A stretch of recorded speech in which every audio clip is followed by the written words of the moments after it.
Great.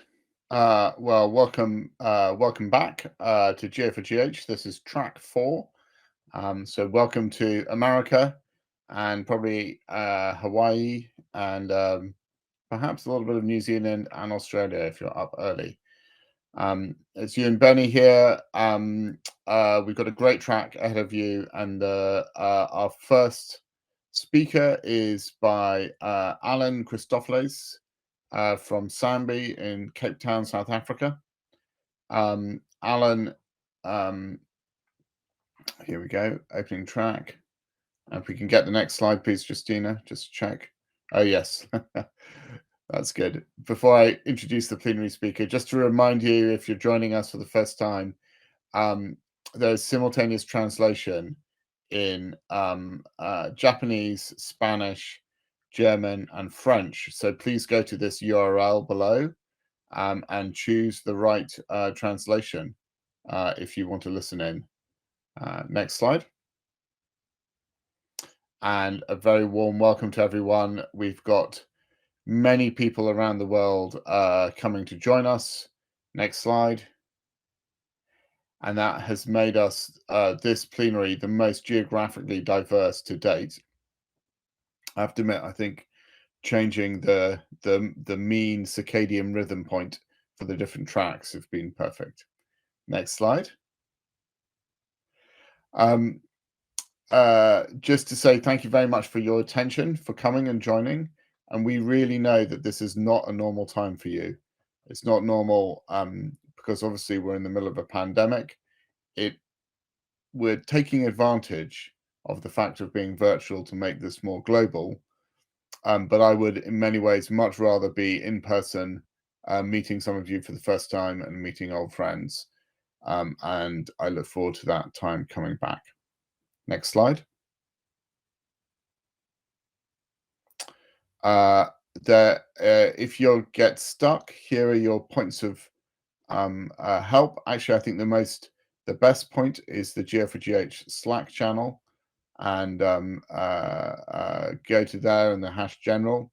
But you can also email cEvent support if the app's not working for you, for the broadcast isn't, or you can send good old-fashioned email to us as well. Next slide. So yeah, do join us in the Slack workspace. It's a good place to chat and have some side comment, as well as post on social media. Next slide. Yes, the place to coordinate everything over the next couple of days is this attendee hub. Again, this URL will take you in, tell you the sessions. It can be customized to your time zone, so you can work out which ones you're going to watch live and which ones you're going to pick up by video recording later. Next slide. And here's our engagement space. We have Slack with many of us on it, myself included. Then you can also tweet and tweet at us at GA4GH and add the hashtag 9th plenary. And then there's a number of spatial social moments. We had one earlier today, worked very well for the Europeans. And there'll be another one, I think, later today at the end of this track. Okay, next slide. To ask questions, we use this app, Slido, slide.do. So type in slide.do and enter the event code GA4GH. Just to check that this is working, you can now ask me any question you like. This, I feel that for the old hands here, you're very well aware of it. So here we go.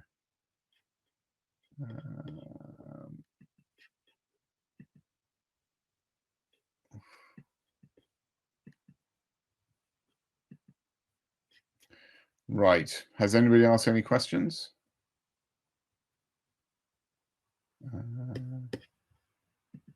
Here we go. All right.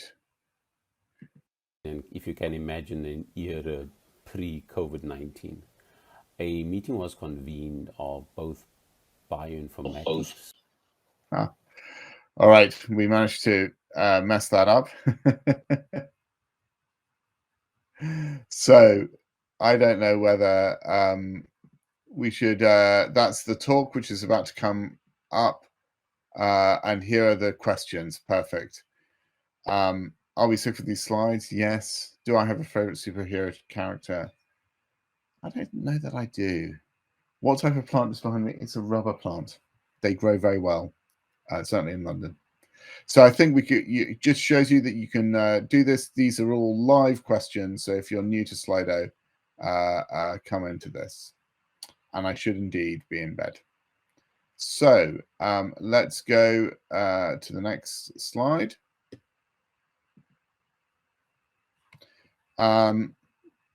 So we have gone through a number of tracks already.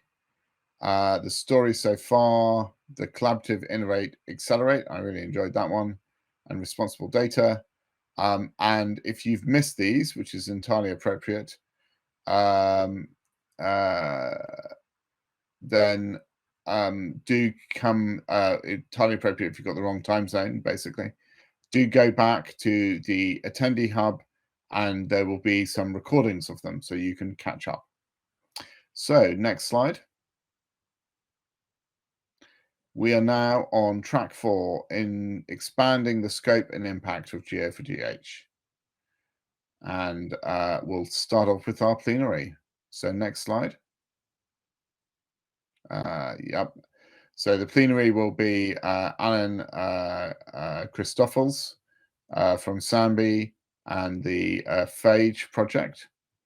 And then you can see that goes on to a panel and another panel, closing remarks, and then a social right at the end at some hideous time for Europeans. Next slide. We expect you to be a responsible member of this community, so please be respectful. Please be transparent about potential conflicts of interest. I'm a long-established consultant for Oxford Nanopore. The following things won't be tolerated: discrimination, harassment, sexual harassment, disrespectful behaviors, or violence. Next slide. Many, many thanks to our program committee members listed out here. And next slide.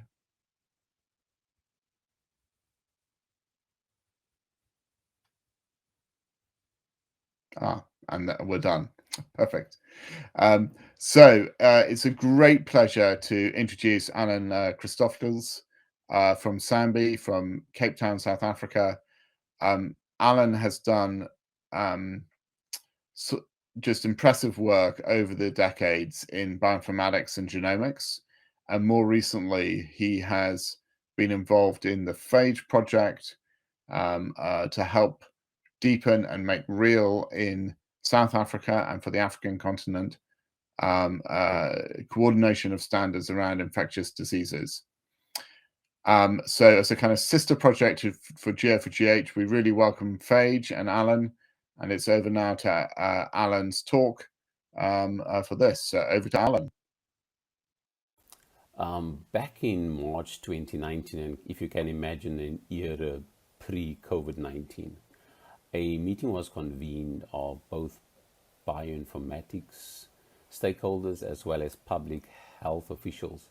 And really this event was aimed at trying to understand how do we bring bioinformatics closer to the public health space, and acknowledging that within public health, the need for implementation beyond the academic development of software. And so through this event, what was really clear was that one was looking for, back in March 2019, and if you can imagine, back in March 2019, and if you can imagine an era, back in March 2019, and if you can imagine an era pre-COVID-19, a meeting was convened of both bioinformatics stakeholders as well as public health officials. And really this event was aimed at trying to understand how do we bring bioinformatics closer to the public health space, and acknowledging that within public health, the need for implementation beyond the academic development of software. And so through this event, what was really clear was that one was looking for a community-driven model where we could promote public health bioinformatics and target specific development of tools that would facilitate the uptake within the public health space. And during that event, the GA4GH model was repeatedly visited so that we could try and understand just how GA4GH has successfully set themselves up in order to respond to a community need. And keeping in mind that around about this time, a number of other events had taken place. One in particular would be the work done through the Africa Center for Disease Control and Prevention, where back in 2018, if people on the African continent were trying to look at how do we facilitate more rapid uptake of next generation sequencing in response to disease outbreaks. And so it was quite timely that this event occurred in 2019 for us to try and collectively think through how do we build the processes that could best accelerate the uptake of bioinformatics within the public health space. And really, I think what I want to point out here is that the gap really in this discussion was around what is being developed in the academic space in terms of bioinformatics tools and the public health applications which are critically needed. 2 years later, what we have is phage, which is the acronym for the Public Health Alliance for Genomic Epidemiology. And really, we are a collection of international researchers and public health implementation experts. We essentially share a common vision, and that is wanting to promote standards, ensuring there are reproducible assays, as well as bioinformatic workflows. And with all of this, wanting to ensure that we can reduce the barrier to entry for routine sequencing. And all of this work is carried out by a range of technical working groups. I've listed them on the slide. Some of them have been much more active than others, and many of the activities initially envisaged for these working groups were realigned with the onset of the COVID-19 pandemic. And so when we really look at this, we have about 110 members at the moment, scattered across 68 countries. And the challenge with showing a slide like this, inevitably, the slide is already out of date. And let me just, don't be too alarmed in you seeing one representation of a group in the US and one in Canada. That is not the case. In terms of the cluttering of the slide, I've just indicated one position here, which actually represents more than 15 institutions. But as we start to think about barriers to data sharing in public health, it's actually interesting to revisit a paper that came out in 2014 where researchers did a systematic review and essentially looked at what were the barriers that were reported over a number of years. And 6 years later, 7 years later, it is actually interesting to see that many of these barriers still remain valid. I have just listed them here, but also added a few more just based on some of the work that we've been doing in engaging with public health practitioners in trying to understand how people respond to disease outbreaks or how people respond in times of an emergency. But as one talk about barriers to public health, I think often the conversation doesn't extend to the point that data sharing is very much part and parcel of data governance. And so I've just put this slide up here, which was really taken from a report put out by the Pan American Health Organization. And really, what it clearly shows is the underlying data, which is critical to this life cycle, which is depicted here. But I think we need to keep in mind that as we speak of data sharing, it is really underpinning good data governance. And when one speaks about an organization's data governance processes, it's a combination of people, processes, as well as technology. And I think this is probably where it is very key that there is a much more complex ecosystem at play when we are trying to address or trying to respond to issues around data sharing. And so what does that really mean for phage? And so what I would like to do in the next few minutes is really share with you 3 examples of what the working groups are busy working on, and maybe share with you some idea as to how we are looking at implementation strategies in response to some of the standards that we are building. And so let me start with the Data Structures Working Group, and this group is led by Emma Griffiths at the Simon Fraser University in Canada. And this working group is really looking at interoperability and also reproducibility of workflows.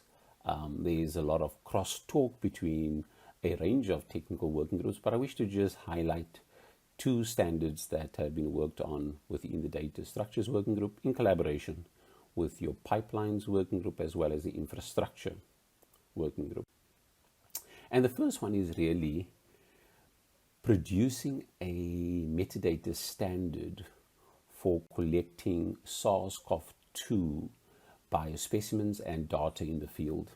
And so you can appreciate that there's quite a bit of contextual information that accompanies the collection of a biospecimen. And so what this work has really been looking at is how do we define certain parameters, certain features that are critical at the point of collection so that we can enrich the data for subsequent usage and also for integration.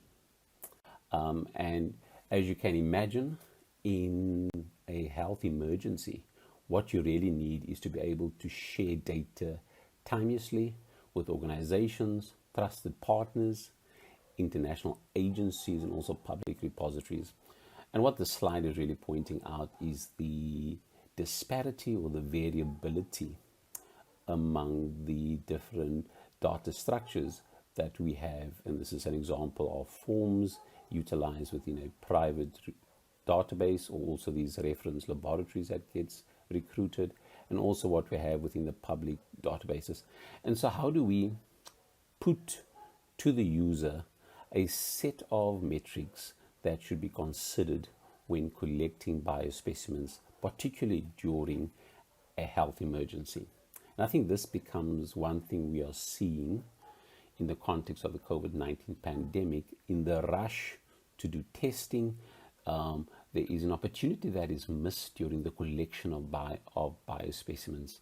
And very often we see publications where people repeatedly speak to data collection that has only been collected for purposes of a disease outbreak.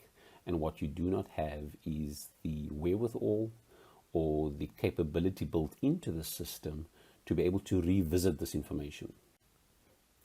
And so this contextual data standard that has been developed includes a range of components. We're talking about information about the virus itself, about exposure. There's information about the sources of information, and being cognizant of the fact that there are a number of international standards out there. And so when one is building a particular metadata standard, I think to ensure interoperability, it is key that we consider how our standard maps to existing standards. What I'm just pointing out here is just a simple spreadsheet, and this is really allowing the user to understand what we've defined as a required field, and that is highlighted for you in yellow, although the sheet is much longer. There are certain recommended fields in purple, and then there are optional fields in white. And so what you would see is that as we share this with users, people might decide that there are certain fields which we have regarded as optional, which they feel is actually critically important. And I think it is that iterative process of refining these standards which I think becomes a useful component to the work that we do alongside public health officials. And you can imagine that what is very important in terms of encouraging the uptake of a metadata standard is the provision of material that will allow users to better understand what is required, and also to help them with the transition of adopting a operating procedure within their labs. And so we've made available reference guides. At the moment, there is work being done on providing a video tutorial, and these are mechanisms by which one is wanting to build capacity within laboratories for people to better utilize this particular standard. As I've mentioned before, we are really looking at how do we provide an enabling environment whereby users are able to better leverage the standards that we are developing. And this is just an example of some of the protocols that we have available that will allow you to submit data to a range of international repositories. A second project within the Data Structures Working Group is really looking at standardizing antimicrobial resistance gene detection outputs. And this work is driven by Finlay, Ines, and Emma. And they have really been the drivers behind this particular standard. And essentially what you have is currently there are a range of AMR prediction tools, and each of them will have the particular outputs. And what the phage harmonization pipeline is intended to do is really to standardize the outputs of each of these tools so that one could have a specification at the end, which one could then more easily relate one output to another. And this then becomes part of the toolkit that we are making available to researchers as well as implementation scientists. So what does these two examples mean for phage? Well, we have embarked on a program where we are wanting to partner with public health laboratories, and by doing this we have made available sub-awards, a small amount of funding that will allow public health laboratories to test, to implement, to reflect, and really to look at how well do the standards that we've been developing apply to the field. And so what we have done is we have created a sub-award for approximately 10 laboratories to interrogate and apply the SARS-CoV-2 metadata standard as well as the AMR harmonization tool to their laboratories. And what we've really been doing is, and this is just a summary of what we've been working on, we have these two sub-awards, and we have put out a call for applications, reviewed these, and awarded 10 groups these sub-grants to the value of about 20 to 30,000 US dollars. And really it is wanting to understand in practice how these data standards are being applied, and if needs be, how should they be refined. And to this effect, we have identified 10 groups, and this particular award has been earmarked for both Africa and Southeast Asia. And what you just see in here is the list of institutions that we have identified. And the one thing that you do realize is that through this process, one becomes more and more aware of the skill set which resides within academic institutions, and some of that not necessarily in national public health laboratories who have a public health mandate in order to carry out a public health response.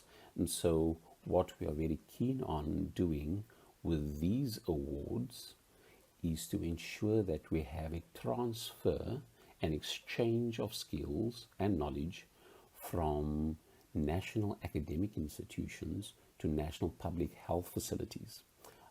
We have a second round of awards which we will be executing in our next round of funding, where we're really wanting to come alongside public health laboratories and find ways in which one could strengthen them in order to ensure the uptake of our phage standards.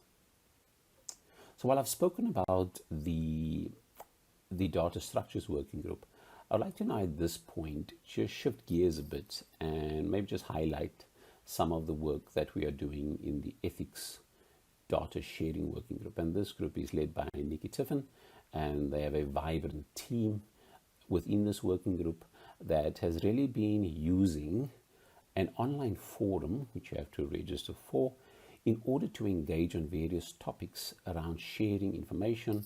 And in the context of pandemics, is how do you share data during an outbreak? And some of these discussions that have been underway is really starting to form the beginning or the starting point of some conceptual papers that they are wanting to release into the public space for comment.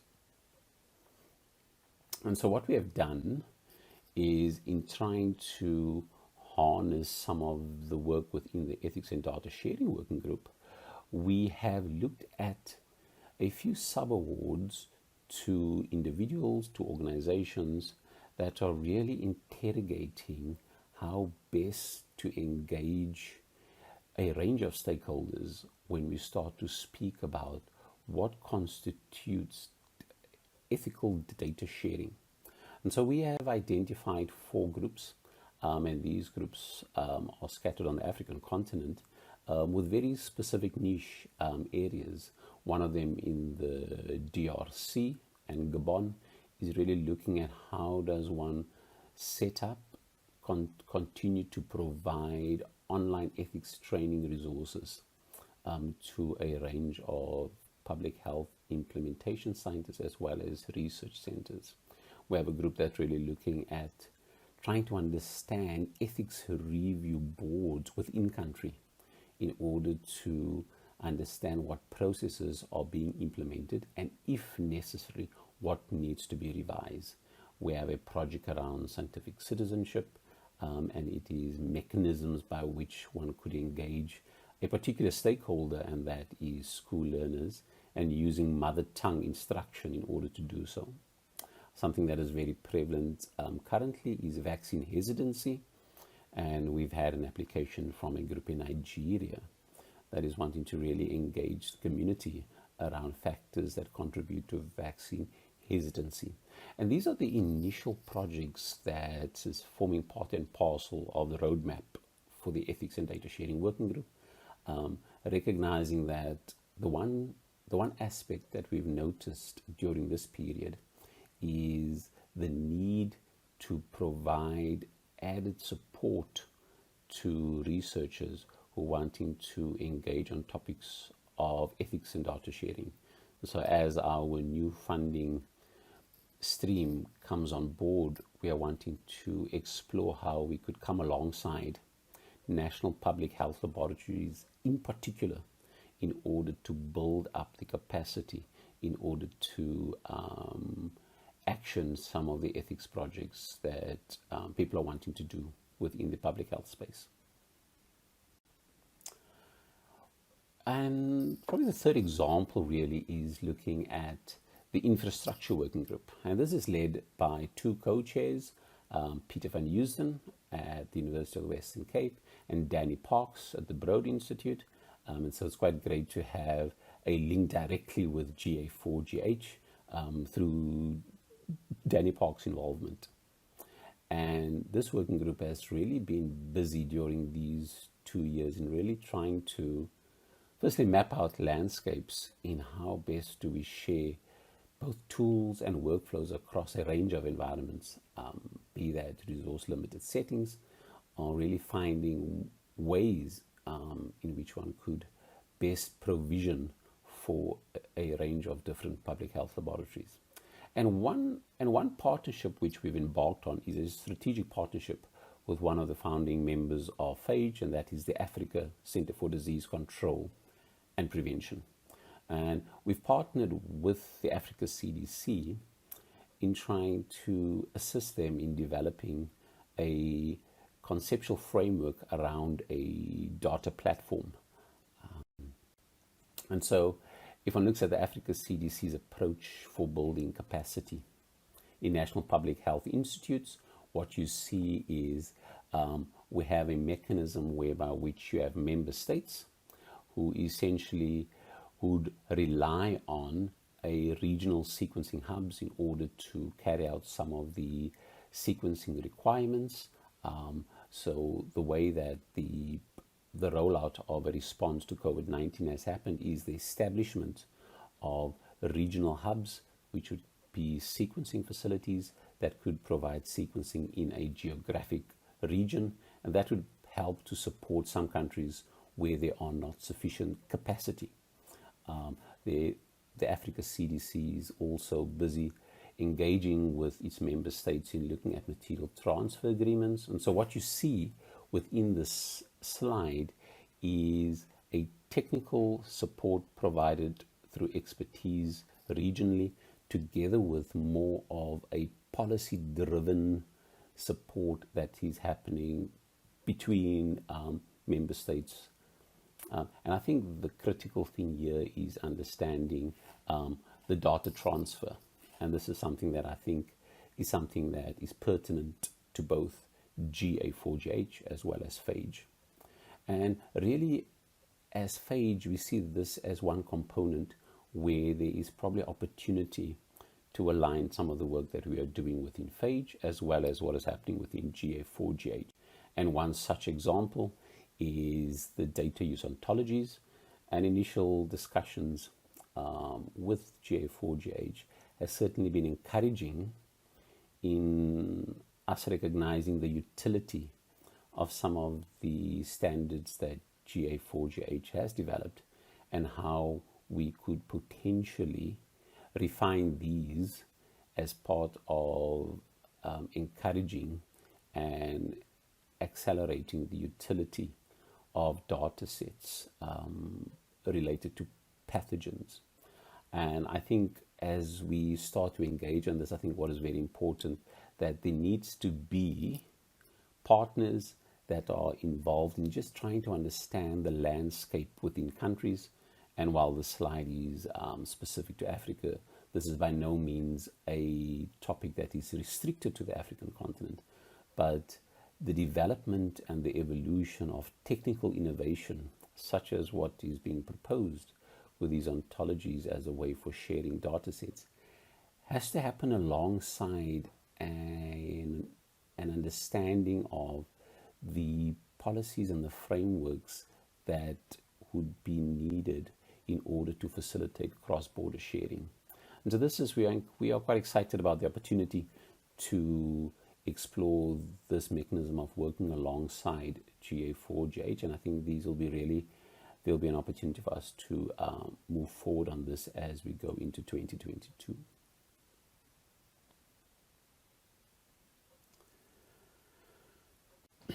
And so I'd like to then maybe conclude, and even though I've shared with you examples of the data sharing working group, I've spoken briefly about some of the projects that have started in the ethics working group.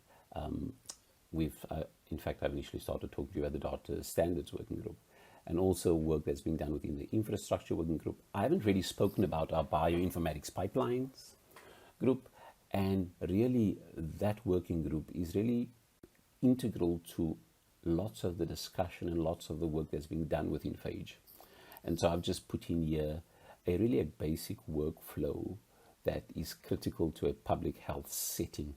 And so each of the public health laboratories that we engage with are certainly busy trying to understand and improve on biospecimen collection, preparing these specimens, and really at the point in which data is being generated, and then how one best analyze that data in order to have information that can inform a timely public health response.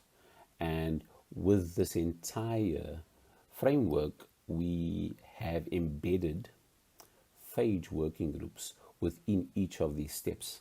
And so, as we reflect on the last 2 years of phage and looking forward to the next phase of phage's growth, it's really wanting to ensure that within our working groups, that we are able to develop the toolkits, improve on the protocols that is needed to capacitate your public health laboratories so that they could start to probably encouraging them to ensure that we can start to get to a point of real-time responses to a disease outbreak.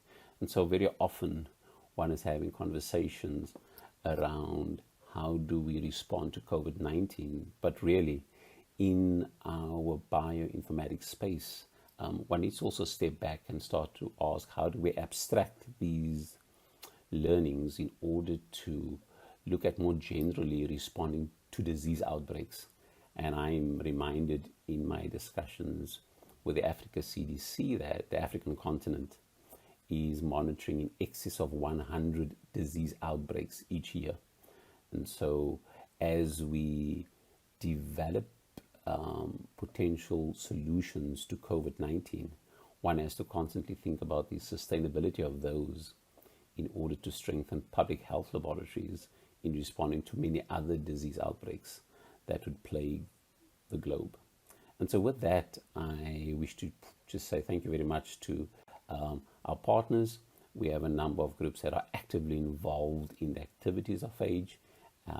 And I think we're really looking forward to an exciting time moving forward, and also in new partnerships that we can build and grow with GA4GH as well. Thanks so much for this opportunity to present some of the work that we are doing within phage. Right, that's great. And as you can see, Alan there was pre-recorded that. So apologies for cutting off his top. It's midnight, past midnight in South Africa, but brilliantly, Alan has stayed up and ready to answer your questions, which have come straight in already.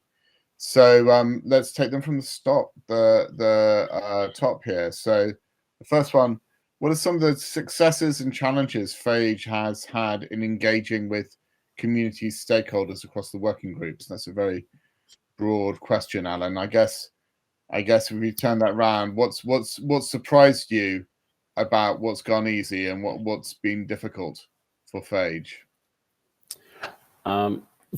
Yeah, so thanks very much. And so with the range of working groups that we have, I think probably the first point is really around the engagement among working groups. And so I think we certainly have the very, probably the simplest part of communication.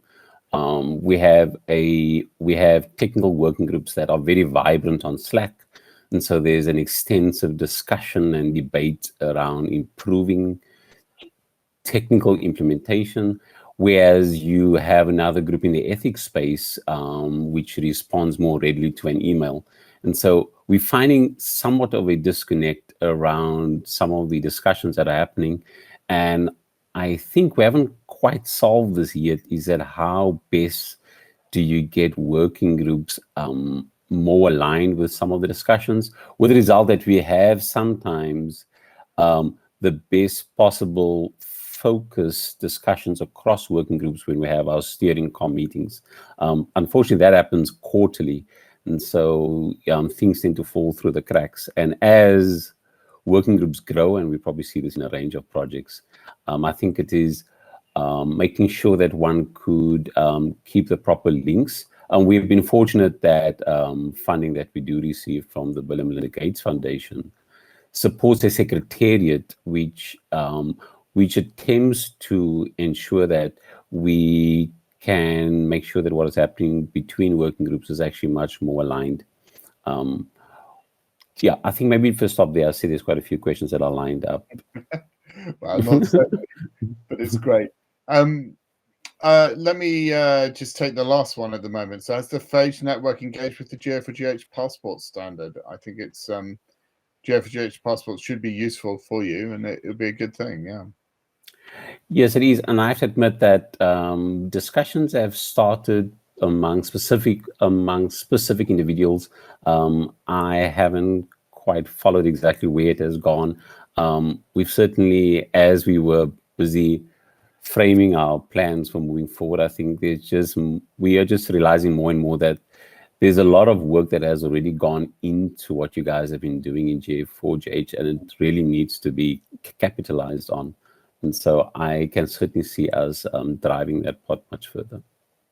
Well, again, I mean, you're extremely welcome to borrow, exploit. You know, GA4GH standards are obviously open, but we'd also, Alan, I think, you know, the people from the phage working groups coming in and providing use cases and saying this standard doesn't work for us, and this is why. That will be very interesting.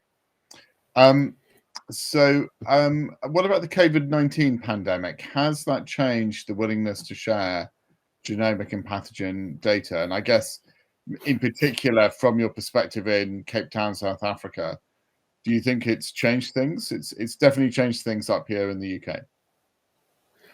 Yeah, I think that we have probably got to step back a bit. I think, unfortunately, this narrative is very much focused around the sharing of data, and while there is certainly intent on doing so, I think that often the difficulty we find with people sharing is that there's a lot of requests for people to not think of this as a binary, that you are either going to share because there is a global crisis versus trying to protect certain rights. And so I think becomes a tension.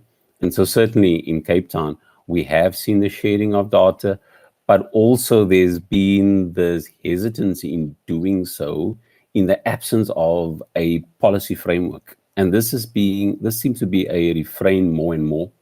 And the challenge that I've seen is that we're in a space where, in the midst of a crisis, people are attempting to develop a policy framework. And so it's on the back foot continuously, and there are certainly some stop gaps to sharing, and GIS8 is one. I don't think is necessarily the proper solution, but it's certainly helping in the case of obtaining data for a global need. But what we must realize is that there is a conversation that needs to happen around thinking through what are the mechanisms by which the sharing of data for global good is also nuanced with what does that mean in terms of global benefits. And I think that is a conversation that is not happening. And unfortunately, it is because of the crisis we find ourselves in. And we've gone already 1 year and a half. And so one just wonders at which point do global partners start to take this conversation further, that while we are generating genomic data to understand the prevalence of variants, to understand how the virus is evolving, at some point we are going to have to think through what is the utility of this data for post-COVID-19. And we haven't seen enough discussion around that. And so that, for me, I think is going to be a concern moving forward. But not to be pessimistic, I think what this has done, it has reminded us all, and probably more so global politicians, that our health systems are in a crisis. And so if this COVID-19 is certainly catalyzing a renewed focus on how we deal with information, I think that's going to be great. Okay. So, I mean, I think these two questions kind of sort of goes together. There's are there barriers that phage is facing that you're looking for partners to help in solving? So I think that's I mean, you've actually described many of the issues already, Alan. So, but maybe with that ask for help, is there anything that you can really see as a gap where you could say, well, if there's someone who wants to put their hand up to do this, would make a big difference for us. Yes, I think that what we find, and I think a number of consortia find, is that you get a point where I think that you've got certainly a few key people that are working and that are certainly heavily involved. And I think it is the access to skills. I think it's important. We've been pushing very hard to get a much more broader representation within our working groups. And understandably, that has to be offset by people's current demands within the workplace. And so I think if we just take a few of the working groups that haven't really taken off yet as much, and those are stuff like, or topics like quality control and benchmarking data sets. We know that there are a number of teams that are successfully working in that space. And so I think if we were to look at examples where people could practically get involved, I think it is certainly data integration. In the context of surveillance, is how do we, beyond genomic information, how do we harness information in the social media space? How do we look at clinical information? And it's bringing together, I think, there's multiple components. And one in particular is that GA4GH has had a very strong focus on human genomics. And we are certainly going to lean towards a time when, even though our focus a lot is around pathogens in public health, I think this whole interconnectedness of host and pathogen is going to be a critical component. And so we certainly do not have the expertise within phage necessarily to try and bridge that gap. So I think that's going to be a critical component as well. I think that's both an infrastructure question, but there's also lots of really interesting research questions there to get into. I mean, I just think it's fascinating. Right, Alan, I think we have to call this a day. You should get to bed, as probably I should as well, given our respective time zones. But it's an absolute pleasure having you on. Thank you so much, and I'm looking forward to phage and GA4GH growing up together. And absolutely. So thanks. And now I think I hand it over to Mark, and Mark, I believe, is in the room. So over to Mark for the panel coming up.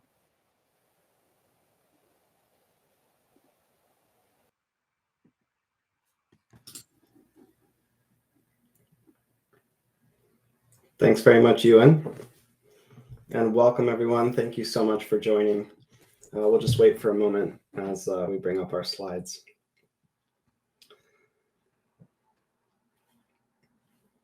Wonderful. Okay, so thank you again for joining. As we all know, our lives changed 20 months ago with news that an infectious and deadly virus was beginning to spread around the world. It was impossible at the time to predict all the problems that COVID-19 would cause, but I think we knew instinctively that sharing data rapidly and openly would be part of the solution. Many of us felt an obligation to take action to build data sharing solutions to help us respond to the pandemic, and that's what we're about to talk about today. Next slide. Mobilizing data sharing efforts in the middle of a pandemic is, of course, fraught with challenges, and we want to take a moment today to first celebrate the efforts of our community, to learn from each other's experiences, and to make plans to amplify the impact of shared data in the face of challenges from yet unknown variants and even future infectious diseases. I'm excited to have this discussion today with three incredible members of our community who will soon share their own stories.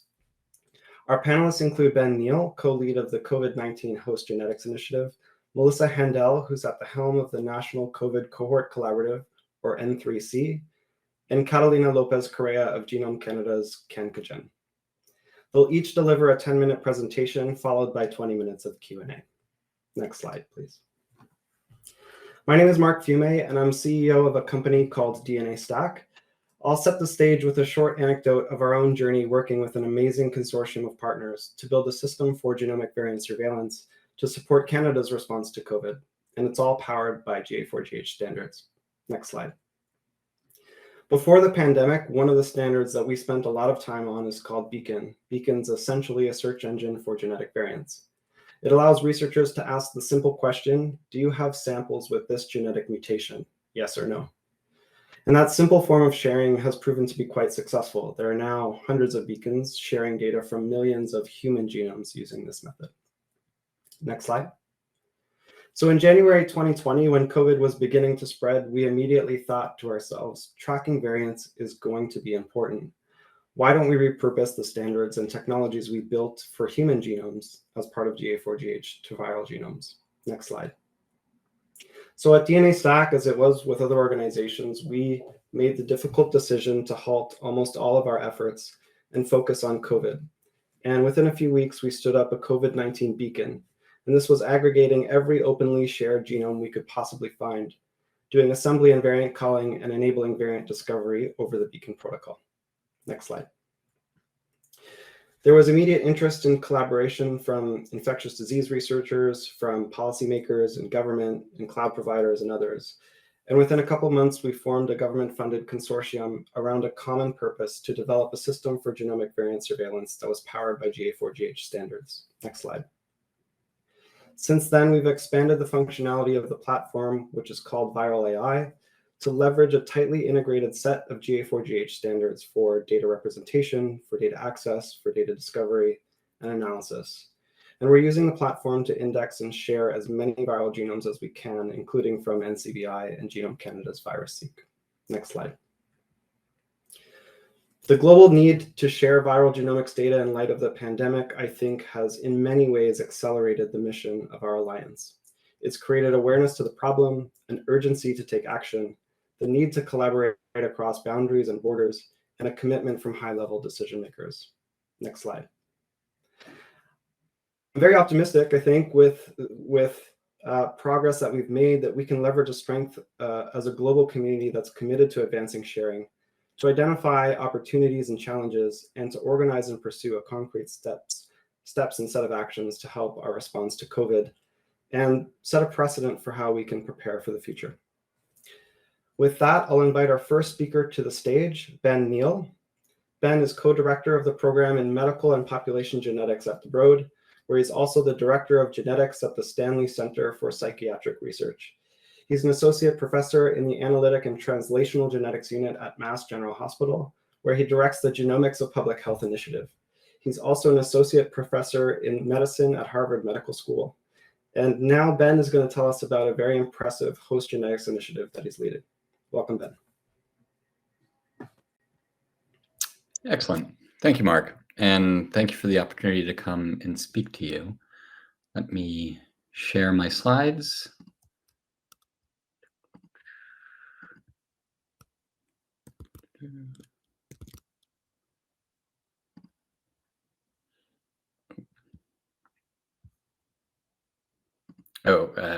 One second. Wonderful. So thank you for that lovely introduction, Mark. It is my pleasure to talk to you about the progress that we're making in trying to map and understand the sort of human genetic variation side of susceptibility to COVID infection, to SARS-CoV-2 infection, and the severity of COVID-19. Next slide, please. So starting in March, I guess this, you might consider this an effort launched by a single tweet. So Andrea Gana, who had just taken up a position as group leader at the Finnish Institute of Molecular Medicine after completing a postdoc in my group, had kind of tried to initiate this effort to start to bring the human genetics community together around trying to understand the human genetic basis to COVID-19, both the question of susceptibility to illness and that of severity. This is all part of the sort of broader umbrella organization of the International Common Disease Alliance, which is really laser focused on exactly the same kinds of themes that GA4GH is, of how do we work together, how do we catalyze community engagement and involvement, and how do we ensure that the best possible scientific answers can be delivered for pressing human health conditions such as COVID. Next slide, please. So as part of the service to the community and part of our approach, we take a sort of big tent philosophy. So we've aggregated together a great many different cohorts And in that process of aggregating together data from a wide variety of cohorts and collections, we've also built out resources for what different questionnaires and study designs and protocols people have used to probe and interrogate the human genetic contribution to variation in COVID susceptibility and severity. We release our results as soon as we've QC'd them and are confident in those meta-analysis results. They are freely available on the website for interpretation and use to try and follow up and understand what we're discovering.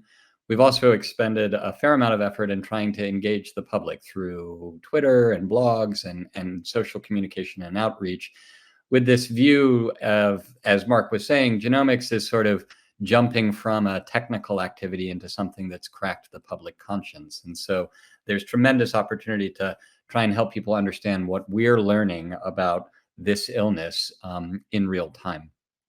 Next slide, please. So there are sort of two main paradigms for interrogating genetic and genomic variation: sequencing and GWAS. I'll talk a little bit about the efforts for both rare variant discovery and common variant discovery through this initiative, starting with the rare variants. Next slide. So we've stood up a work group focused on aggregating whole exome and whole genome sequencing analysis and results. And we've just sort of crossed the line for the first gene discovery, replicating earlier reports in the literature in the community about loss of function mutations in TLR7 as a kind of clear risk factor for severe COVID. Next slide, please. But I think where the primary action has been, and this is, I think, a reflection of what data is in the community more generally, is really what we're learning about common variants. Next slide. So this kind of complicated and busy slide is a sort of description of where in the world all of the cohorts that have contributed analysis and results for interrogating the genetic basis of SARS-CoV-2 infection susceptibility and severity. The diamonds represent the sample size, and there are three primary phenotypes that we're studying. So the kind of left diamond in this lotus plot is focused on individuals that are critically ill with COVID-19. So the critically ill definition is that you basically needed something like intubation or ICU, being in an ICU, or potentially if you died as a consequence of of COVID, that would put you into the kind of critically ill phenotypic definition. On the right-hand side, we have just hospitalized with COVID-19. So if you were admitted to an inpatient facility because of your illness, then you were considered a case for that analysis. And then the top diamond, which represents, easily the largest set of cases that we have out there in the big wide world, is just a reported positive test to COVID. And the thing about that third phenotype of the reported SARS-CoV-2 infection is that it really enabled the kind of direct-to-consumer companies like 23andMe or Ancestry to contribute alongside those sorts of, learning healthcare systems and academic health centers, where I think a lot of the critically ill with COVID and hospitalized with COVID cohorts were coming through. Overall, we've got about over 2.5 million people included in the entire data set. This is, easily one of the largest, if not the outright largest, investigation of any human disease heretofore from a genetic mapping point of view. Next slide, please. So the main sorts of cohorts and approaches that we're bringing together sort of come in three primary flavors. The first are existing biobanks, so things like the UK Biobank or Decode or the FinGen project, the Estonian Biobank. Those kinds of efforts are, groups of individuals with genotype data available already, and then as the kind of phenotype information comes online, as people get COVID or are admitted as an inpatient, that then gets updated and that becomes a substrate for analysis. So this is almost sort of real-time, genetic influences on the illness kinds of analyses. The second in yellow are the direct-to-consumer companies, things like Helix, Ancestry, 23andMe. they also agreed to work together and contribute, kind of setting aside perhaps some of their commercial interests in the spirit of collaboration. And then on the third side, we have these clinical studies, which are the more traditional case control kind of paradigm that we would see more typically for the investigation into any illness or disease. Most notable amongst those is probably the genomic study, is the largest single sample size contributor, run by Kenny Bailey and colleagues out of the UK. Next slide, please. So for these phenotype definitions, we've got a couple of different ways of looking at, what do we call a case and what do we call a control?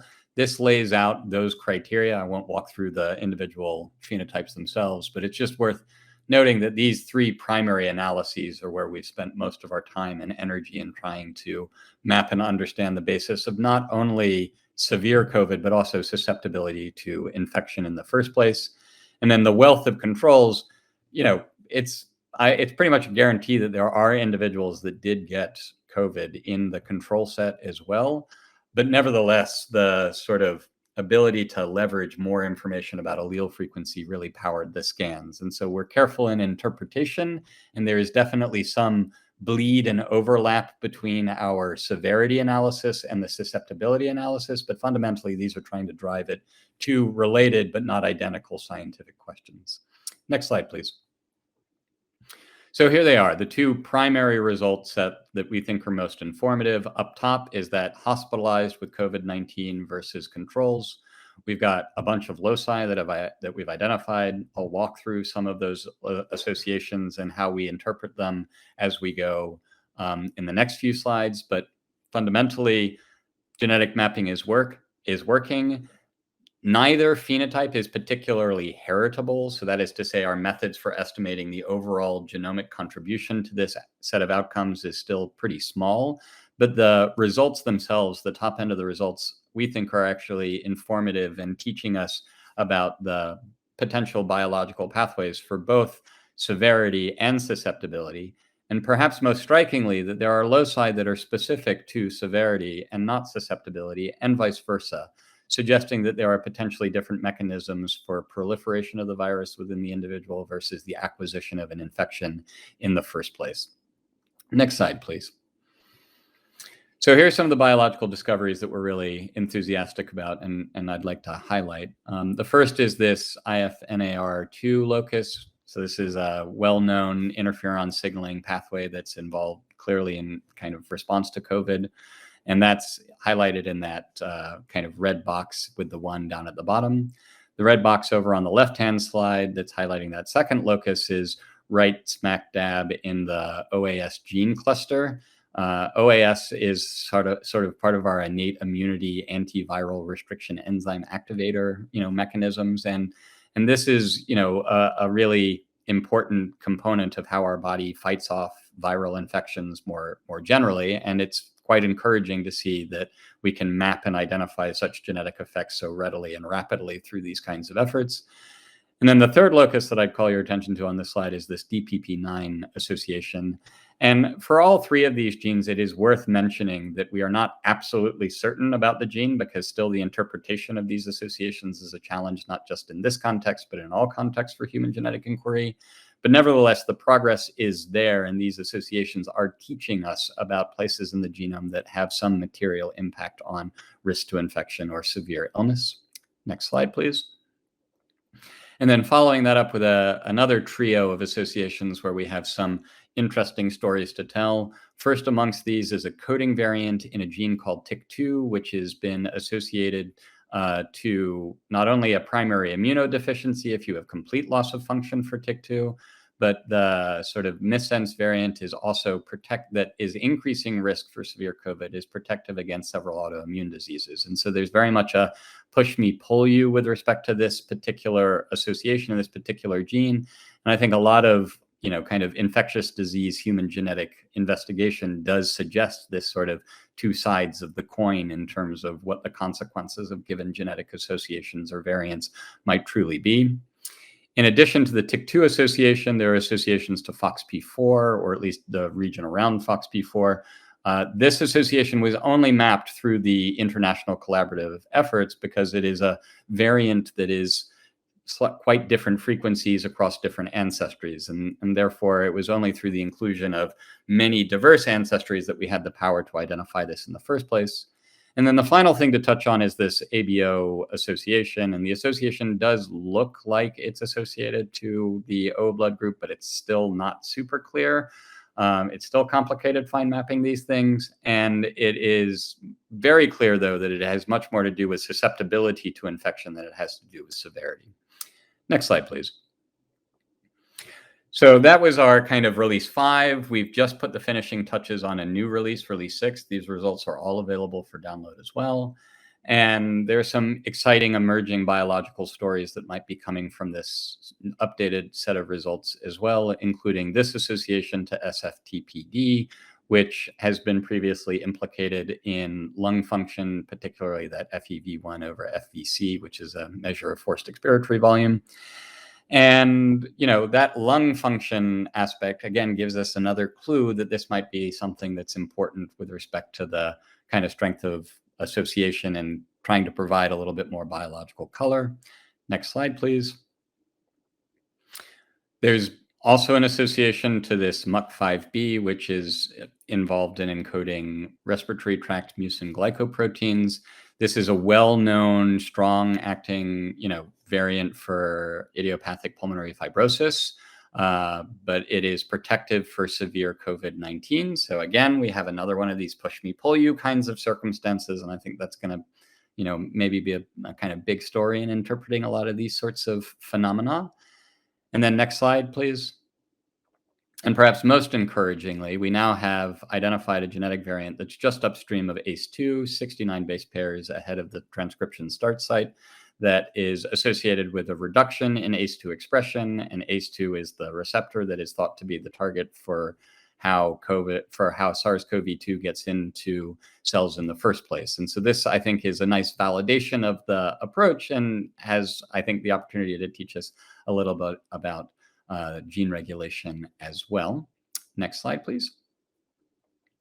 So to conclude, we've identified 24 associations across severity and partial susceptibility, and it's kind of complicated. Some things are clearly loading onto susceptibility, while other things are loading a little bit more clearly onto severity, and then there's a set where it's still a little bit indeterminate. We can interpret the associations in a handful of loci, and I've really walked you through the things that we think are most interpretable and promising, but it is still the case that for most instances, we're still having a hard time understanding exactly how to interpret a genetic association. But I think most fundamental for this community is that the spirit of collaboration and working together is what made this possible in the first place. And I cannot express my humility greatly enough at the opportunity to contribute to such an important effort in the face of, I think, the defining public health crisis of our lives. Thank you.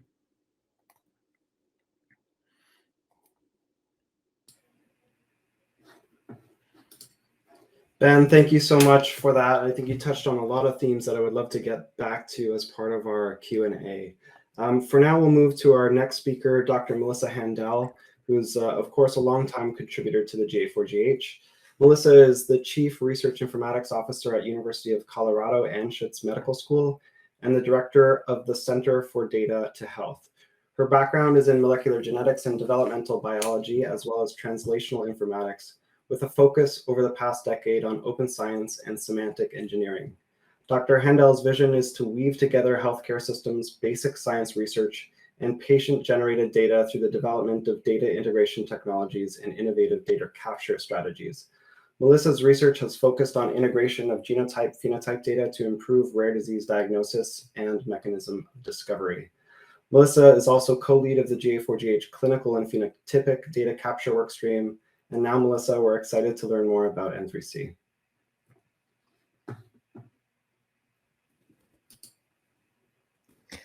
Terrific.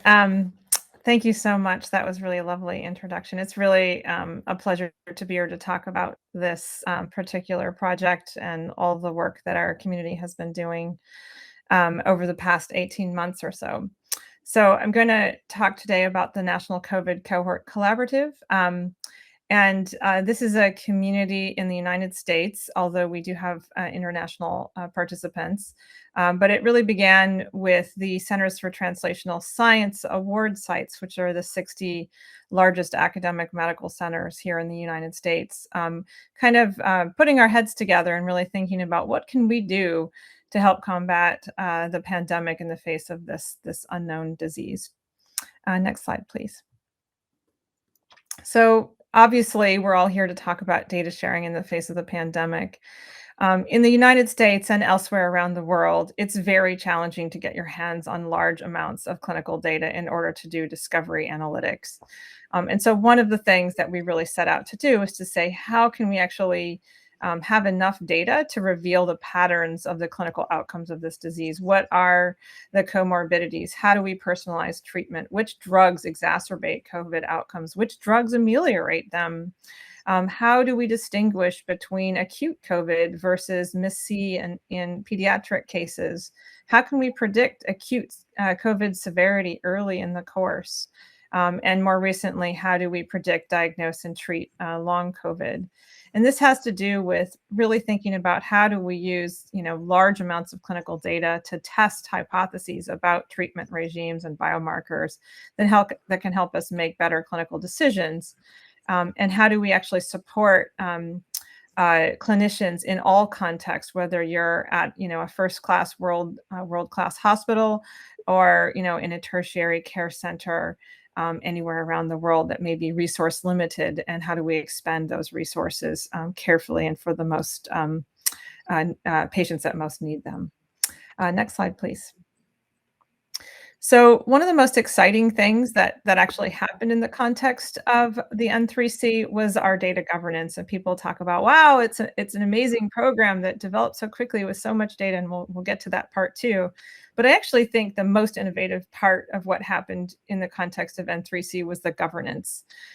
Really working together with the community, with the institutions, and with our national institutes of health and our US government, in innovative ways that have never been realized before, was really just an amazing feat and sort of dedication on part of many, many people and many institutions.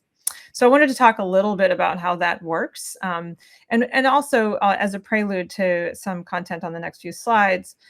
The reason that this is so critical is because we're actually sharing the entire EHR record for these patients that we're going to be placing in this data repository. So the governance and security and ethical use of these data is really, we have to be so careful with this. And then we have our regulatory laws and our institutional regulatory oversight committees. There's just a lot of moving parts in terms of the governance and the transfer of these data for use in the pandemic context.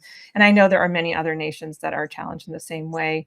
In the United States, we do not have a common electronic health record system, so it's especially challenging to aggregate data from across different institutions. So the way it works is that institutions that contribute data have an IRB and a data transfer agreement with the government, and they thereby then transfer those data sets to the National Institutes of Health. And I should also mention that this is a fantastic partnership with some commercial organizations as well. Our repository is held in the Amazon cloud, and also in partnership with Palantir, who has created an amazing environment for doing analytics that is both secure and fully reproducible. And we'll get to that in a minute. So it's also public-private government partnerships as well. And so once the data is then delivered to NIH, the NIH has its own institutional IRB to manage the repository itself. That data is then distributed into 3 different sort of types of data in our cloud. We have a HIPAA limited data set, which contains geocodes and date stamps for service dates, which are obviously very important for understanding the spread of the pandemic and its impact. We have de-identified data that obfuscates the date shifts the dates, as well as obfuscating the zip codes to 3 digits. And then finally, we have some synthetic generated data. And this is very important because it means that we can provide the broadest possible access to the data. We have over 2,500 researchers now that have access to what is now the largest HIPAA-limited clinical data set in US history.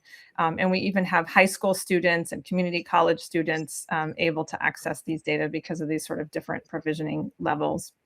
So as a user, and hopefully some of you will become users, you go through the process of having your institution sign a data use agreement with the NIH. You sign some community guiding principles, which essentially declare, best practices, code of conduct for interacting with the community, interacting with the system, and use of the data. Once you have a project in mind, and you must be studying COVID, you can't use these data to study anything else. You submit a data use request, which includes a user code of conduct for sort of data management and making sure that you're knowledgeable about how to use the data. And then an attestation of human subjects training and security training. So there's a lot of little hoops to jump through.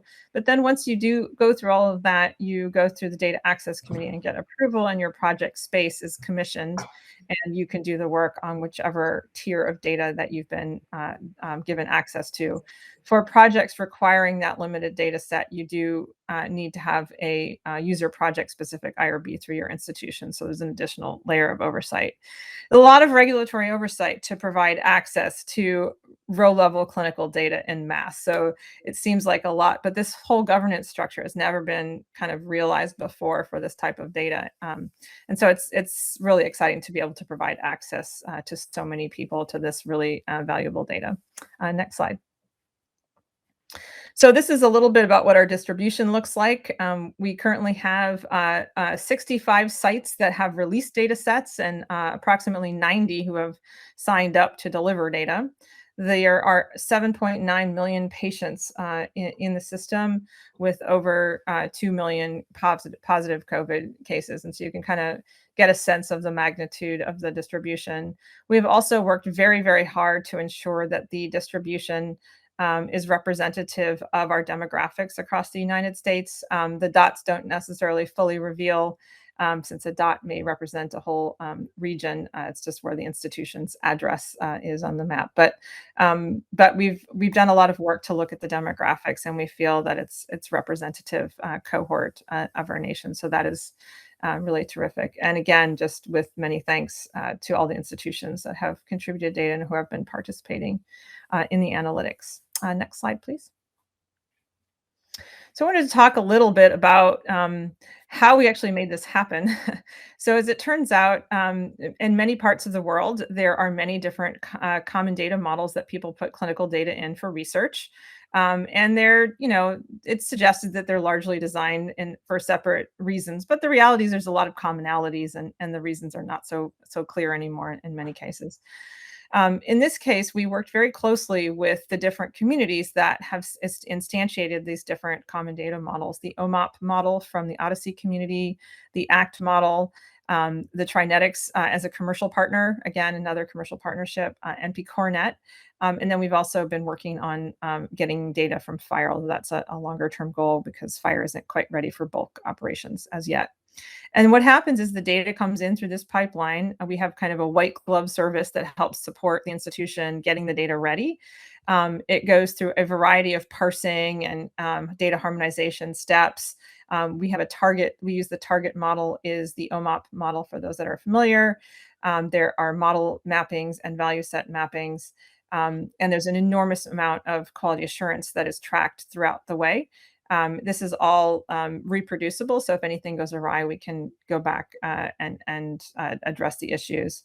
So in order to create this pipeline, we performed an enormous number of manual mappings and transformations, and then that was then scaled to sort of an industrial scale to manage the large quantity of data.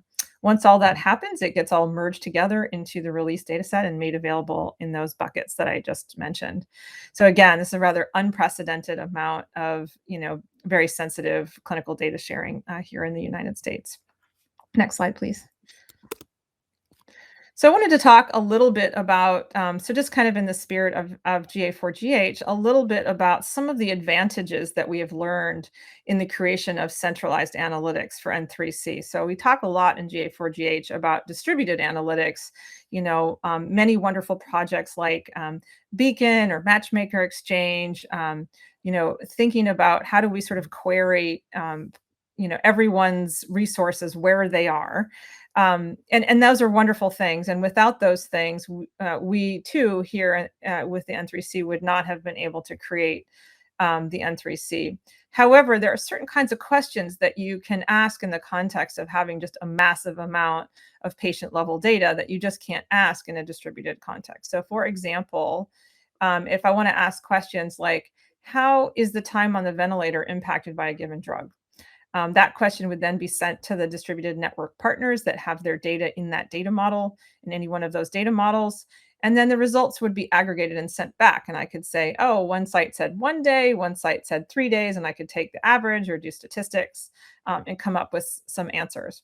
That's very different than the context of N3C, where we've centralized and harmonized all of those data, where we can ask questions using machine learning and AI techniques, such as in patients under age 60, which factors are most predictive of severe outcomes?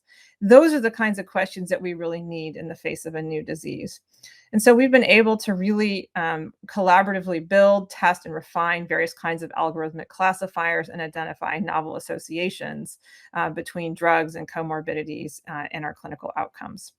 And so, this would not have been possible without the partnership with all of the distributed networks.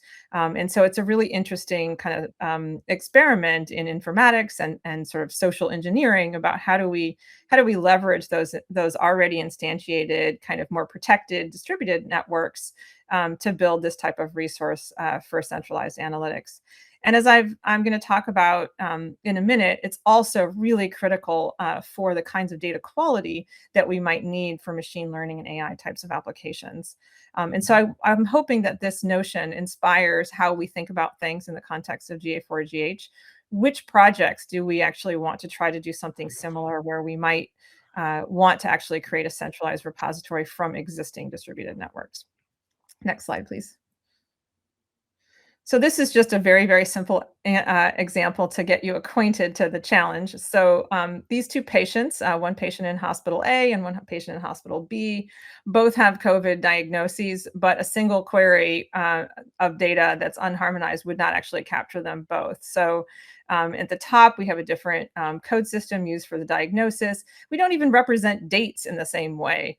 And so it seems trivial, but it's actually non-trivial to define what does it actually mean to be COVID positive. And so there's many, many, many codes that are used to describe various kinds of COVID tests to determine COVID positive versus a diagnosis of having COVID-19. And so those kind of nuances need to be harmonized in order to be able to query to find all the patients that have a given diagnosis of COVID-19. Next slide, please.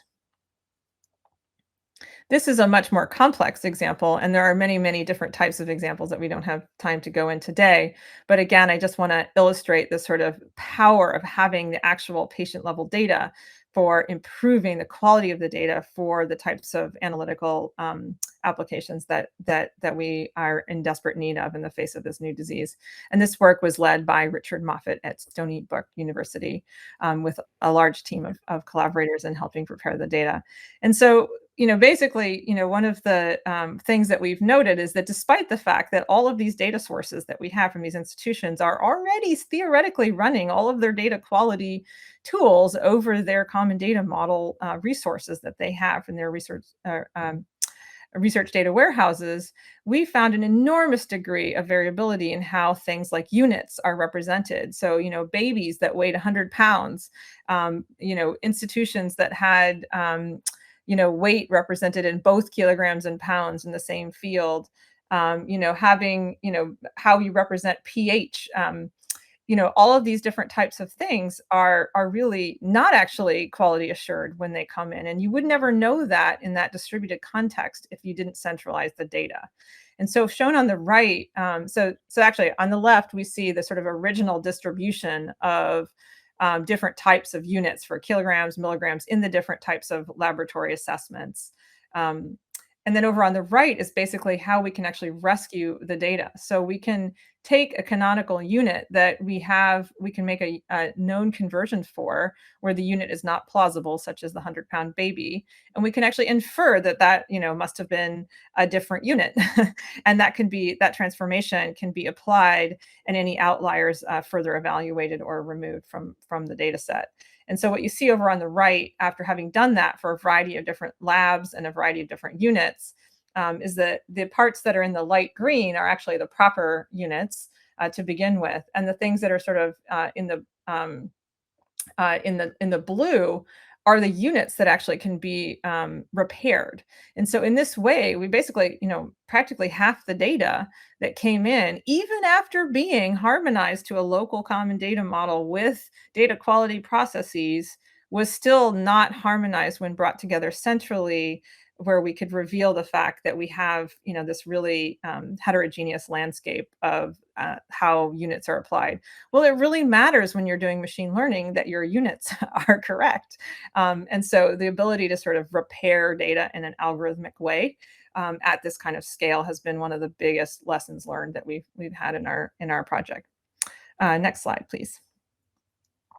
So I wanted to talk a little bit about reproducibility and attribution, because again, I think this is something we've talked about for a long time in the GA4GH, and we've actually been able to realize this at a scale that is just so exciting. And part of the reason is that the N3C enclave for security purposes tracks every single action by every user, just in case we have a HIPAA breach or we have any other errors in the data that result in incorrect conclusions scientifically. And so because of that, we not only get the reproducibility, but we also get the ability to attribute every single user who contributes anything.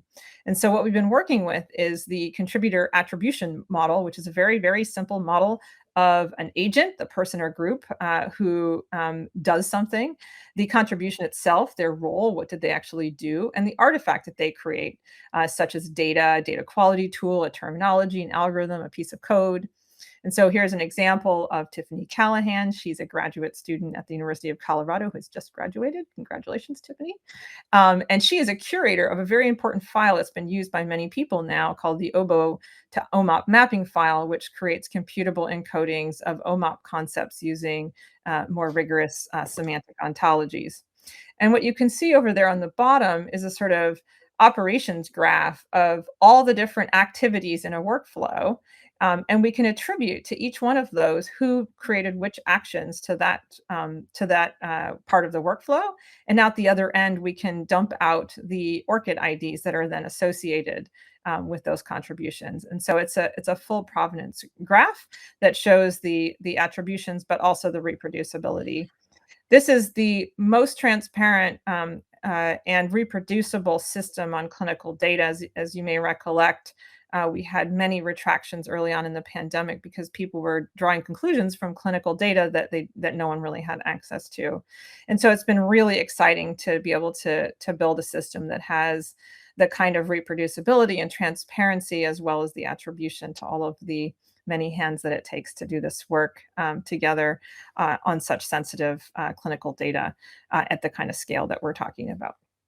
And I think I would like to aspire that GA4GH could do something similar like this. Next slide, please. So what are some of the few exciting outcomes? So this was work that was led by Tel Bennett, and basically characterizing the cohort also led to the ability to create a machine learning model that would predict patient severity. And this was especially important early on in the pandemic when resources were scarce.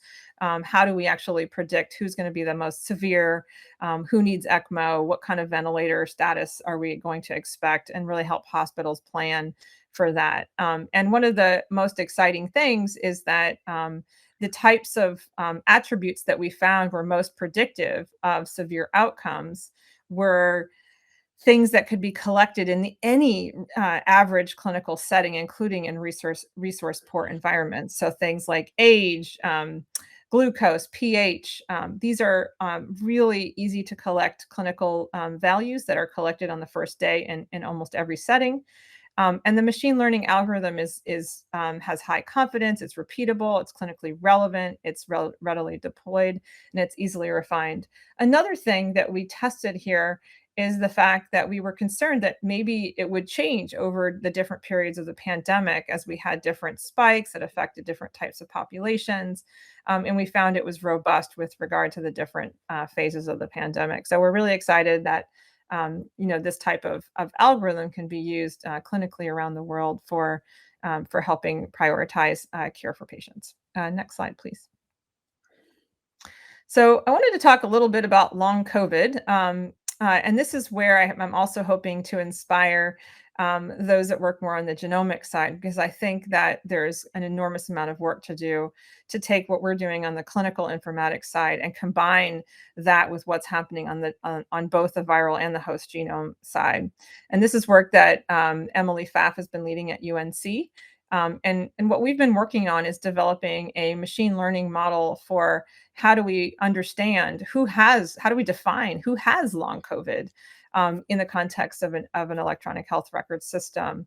And this is really important for patient recruitment, for studies. It's really important for managing care.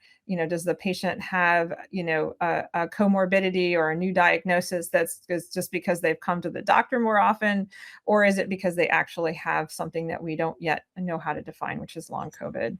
And so and this is soon to be published. Hopefully in the next week or two, we'll have a preprint out. How do we identify? Oops, I lost my slide. Thanks so much, Melissa. I think in the interest of time, maybe we will begin transitioning to the next speaker, but I'll let you have the I just have one more slide. Can you just go to the next slide, please? Thanks. Actually, if I could just say really quickly, because this was the takeaway for the GA4GH, one of the things that we've been implementing is patient privacy preserving data linkage. And this is a mechanism to create data linkage between the identified patients in a clinical system like N3C with things like genomic variants like we heard about earlier. And so I think it's really important for GA4GH to think about how do we actually realize the goals of the data linkage. The genomics is amazing, but we often lack clinical data. The clinical data is amazing, but we often lack genomic data and genomic analytics. How do we bring them together? Next slide, please. And just to say thank you, the first marker paper had over 200 authors, and it took over a year to get the Clinical Informatics Journal, that's not used to having so many co-authors in this field, unlike genomics, to figure out how to index them all in Medline. So it's really, it takes a village, and it's really exciting to see this kind of team science in the context of clinical genetics and clinical care for COVID. Thanks very much. Congratulations, Melissa. What a wonderful project. And you've clearly broken through, both technical and collaborative hurdles to make an impact. I'm sure will have an impact beyond COVID itself. It's my pleasure to now introduce our last speaker, Dr. Catalina Lopez-Correa, the Chief Scientific Officer at Genome Canada.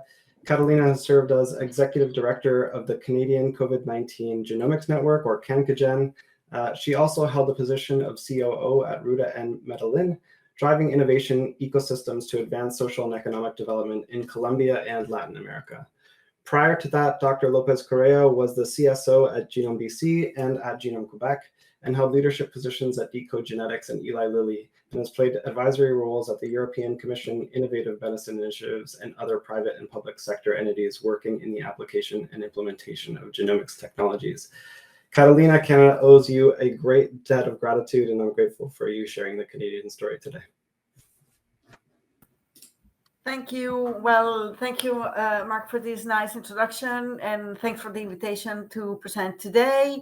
So I will be talking about our initiative in Canada, the Canadian COVID Genomics Network. If I can have the next slide. So the CanCoGen network was actually created in April 2020 with an initial investment of $40 million to sequence 10,000 host genomes and up to 150,000 viral genomes. The idea with the overall project was to generate the data to inform public health and policy decisions across Canada, in each of the provinces, and across the country. Next slide. So the way we structure this project, we structure with the governance model basically was with two distinct implementation committees, one for the host side, one from the viral side, and a steering committee and a coordination committee. We thought that we had with Cancogen a unique opportunity to try and link and make connections between the host and the viral genomes. Next slide. So it's really a project that is led by a large set of partners. We are working with a consortium of federal, provincial, regional public health authorities. We are working with academia, industry, hospitals, research institutes across the entire country. Next slide. So on the viral side, on the viral side, as I say, our objective has been to sequence 150,000. And the way we set it up, the project, was really working directly with the provincial labs. Some of them had the capacity to sequence. Some of them, we have been, during this year and a half, these 20 months, we have been building that capacity in several of those laboratories. So we're working together with the genome centers across Canada and those provincial labs to increase their capacity or build their capacity so that they are able and ready to sequence SARS-CoV-2 genomes. We have developed pipelines for quality assurance, quality control, and we're working hard on making sure we share the data at a national and international level. Next slide. So one of the first success stories here with the COVID, with the SARS-CoV-2 genomic data was in the province of British Columbia, where the public health officer, Bonnie Henry, at the very beginning of the pandemic, when we started generating some of the first sequences, they started to see that there were lots of sequences in SARS-CoV-2 sequences and patients coming from the US. And that was one of the key elements and data that led to closing the border with the US. So I don't think, honestly, that, well, I have been in the field of genomics for 20 years, and I think this is the first time we see big policy decisions and big public health decisions made based on genomic data. So it's a key component of what we're trying to do, is inform policy, inform public health, and really, as we say here, take genomics out of the lab with our ability to inform those big decisions. Next slide. We have been able also in some of the provinces to trace the origins at the very beginning of the pandemic to on what the roots of the outbreaks, and we are doing really excellent job at a provincial level. So each of the provinces, like here, this paper published by Quebec, is using the data to make their decisions on a provincial level. And for those of you that are not familiar with the Canadian system, we have a federated healthcare system where each of the provinces have the autonomy to define their security, privacy rules, and the way they share the data. Next slide. So as I say, our objective was initially 150,000 sequences, and when we first decided on the 150,000, that appears to be a lot of sequences. And in reality, given the number of cases, given the amount of cases we have worldwide and in Canada, we are now actually at more than 200. We're now getting close to 220,000 sequences. So we exceed by far our target. And we have been proactively trying to share our data on GSED. We started slowly trying to get all the pipelines for QC, QA up to date, and really setting up all the process of sharing the data in Canada. And we're now at 121 sequences that are shared in GSED. And I'll talk a little bit about our VirusSeq data portal on next slide. So one of the challenges for us too was that accessing data through GSED was problematic for some of the partners in Canada. And we didn't have access to some of the raw data we wanted to have. And we wanted also to provide easy way to access to the data to Canadian academic partners that were ready to use the data.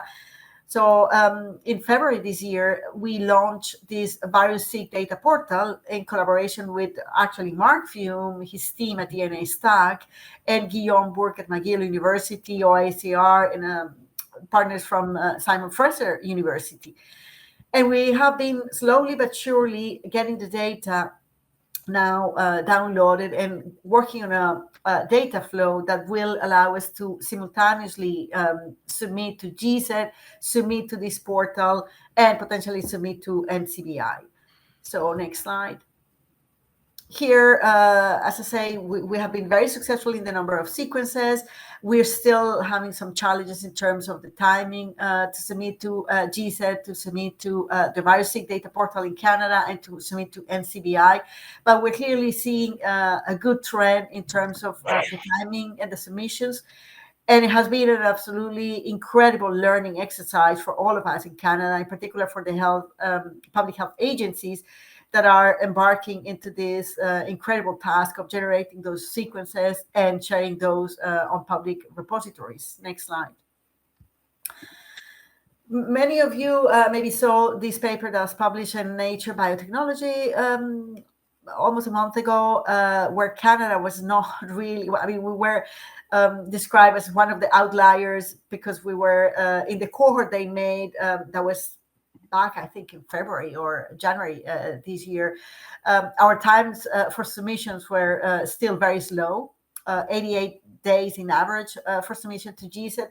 We have been working, again, very, very hard. Our times today are around 30 days in average, and we have regions in the country that are moving as fast as 7 days in average to submit their data to GSET. So it's clearly, we're clearly moving in the right direction to improve our submission. Next slide. But we still have, again, challenges with the speed for data submission, the quality of metadata. We want to make sure we harmonize and standardize all metadata across the country, and that we really speed up the submission to international databases. Next slide. So data sharing has been at the core of what we're doing, and is an important lesson for Canada in how we're managing public health data, how are we sharing it and using it. And Cancogen has been working, as described here, at many different levels to promote and support this data sharing. Next slide. Now, on the host side, we are working in a whole different model. If I can have the next slide, please. Instead of having the decentralized model with the provincial labs, we're working here with 3 sequencing centers and with CGen, the Canadian Genomics Enterprise, with 3 sequencing centers, one in Toronto, one in Montreal, one in Vancouver, that are generating those whole genome sequences and are capturing the data across the country. Next slide. I think we can go to the next. That was already covered before. Next slide. So what we're doing here is using the capacity we have built in those 3 laboratories for the sequencing, and then capturing, as we call it, this is basically a project of projects. We are capturing different cohorts that have been collected with different characteristics, long COVID, pediatric cohorts, and different cohorts that are helping us build this 10,000 COVID-19 patients cohort. Next slide. So now we have a total of 13,888 samples committed, and 6,700, almost 700 samples that have been received, and a total of almost getting now close to 4,000 samples that have been fully sequenced and that have been also have all the clinical information collected. And we are now starting to get, next slide, to get requests for access. We have a data access committee that is evaluating all the requests across Canada to give access to these samples and to these data, not to the samples actually, to the data, clinical data, genomic data through our HostSeq portal. Next slide. So many of you maybe saw this also publication by white paper by the World Economic Forum that is really taking on the lessons learned for the COVID pandemic and how a federated system could be key to develop this model of sharing for in times of COVID. Next slide. And that's exactly what we're trying to do in Canada. Genomics now is, as I say, out of the lab. We have been seeing an incredible traction in the way we share the data. We still have challenges and barriers, but an amazing improvement since the beginning of the pandemic on the data that we're able to share and how we're able to use that data to make concrete public health and policy decisions across the country. Next slide. And just to finish, I think COVID really has demonstrated that data literally has life or death consequences, and data sharing is at the heart of what we need to continue doing in pandemic preparedness and addressing this pandemic, the COVID pandemic now and any future pandemics. So I think with that, Mark, I think I finish here and happy to take any questions.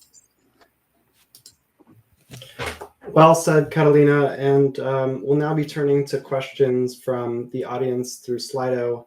But before we get there, I just want to thank each and every one of you for your contributions. I think what you've done in the face of the challenges imposed by this pandemic are truly remarkable. So thank you so much for your awesome leadership. We were previously going to go to break at 15 minutes past, but in order to give the audience opportunity to ask questions, we'll be going a little bit over time. So let's now turn to Slido.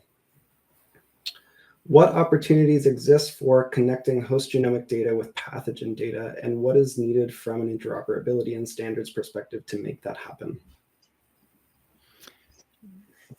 Catalina.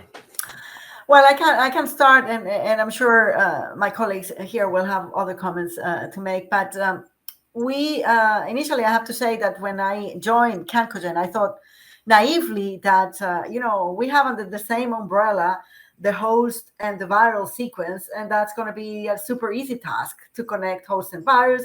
It's just a matter of maybe healthcare number, and we just get the connection. And actually, nothing far from the truth in the reality that very naive thinking at the beginning. It is very, very challenging, and it's challenging not from a scientific perspective. It's challenging really from a logistics perspective, at least for Canada. And we have shared a lot of this experience with our colleagues from the US, from the UK, that are facing similar challenges in the sense that, at least for us in Canada, we collect the viral samples and we do the sequencing of the viral samples in the public health lab, and typically the samples for the human are collected at a hospital level, and there is basically no connection between those two. So what we're doing now, we have actually 5 pilot projects across Canada in different provinces that are using different strategies. Some of them are basically starting from individuals that got their viral genomes. They're contacting those and getting consent to go back and get the human genomes. So again, we are trying different approaches. We are being successful with some of them. We're learning tons, a lot on that exercise. And we're hoping to get a good percentage and proportion of the Cancogen overall cohort that is connected. But it's going to take time, and it is a real challenge.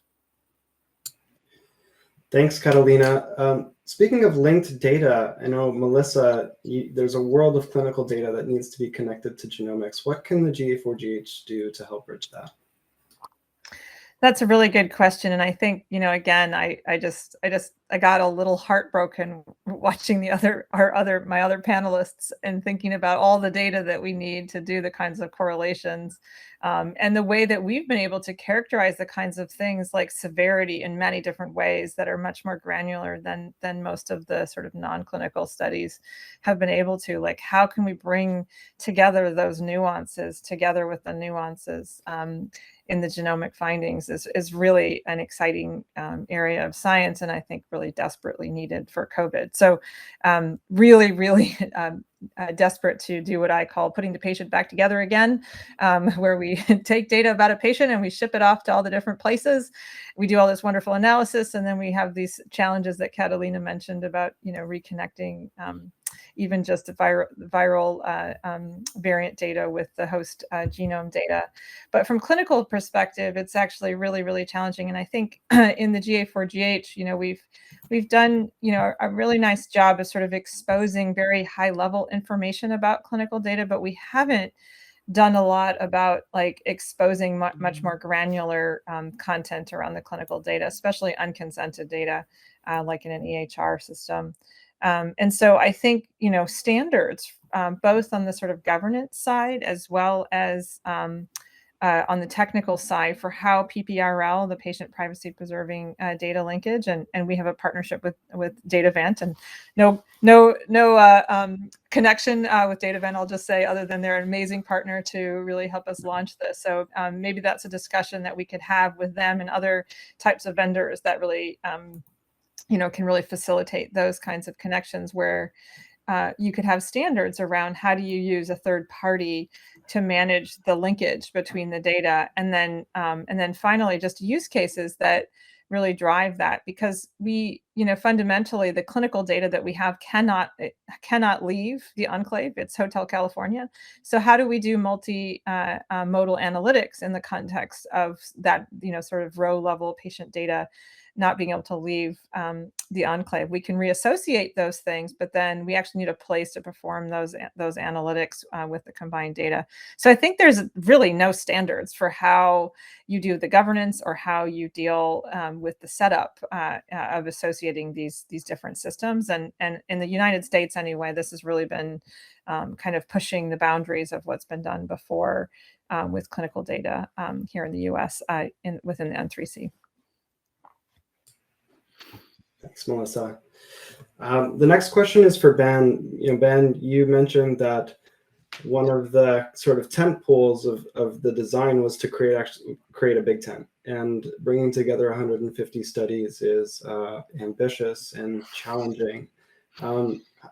We've experienced COVID sometimes forcibly creating opportunities and friction around collaboration between boundaries that we've never crossed before, or borders we haven't crossed before. So talk to us about how you've seen with that structure collaboration happen in ways that haven't happened before with the pandemic.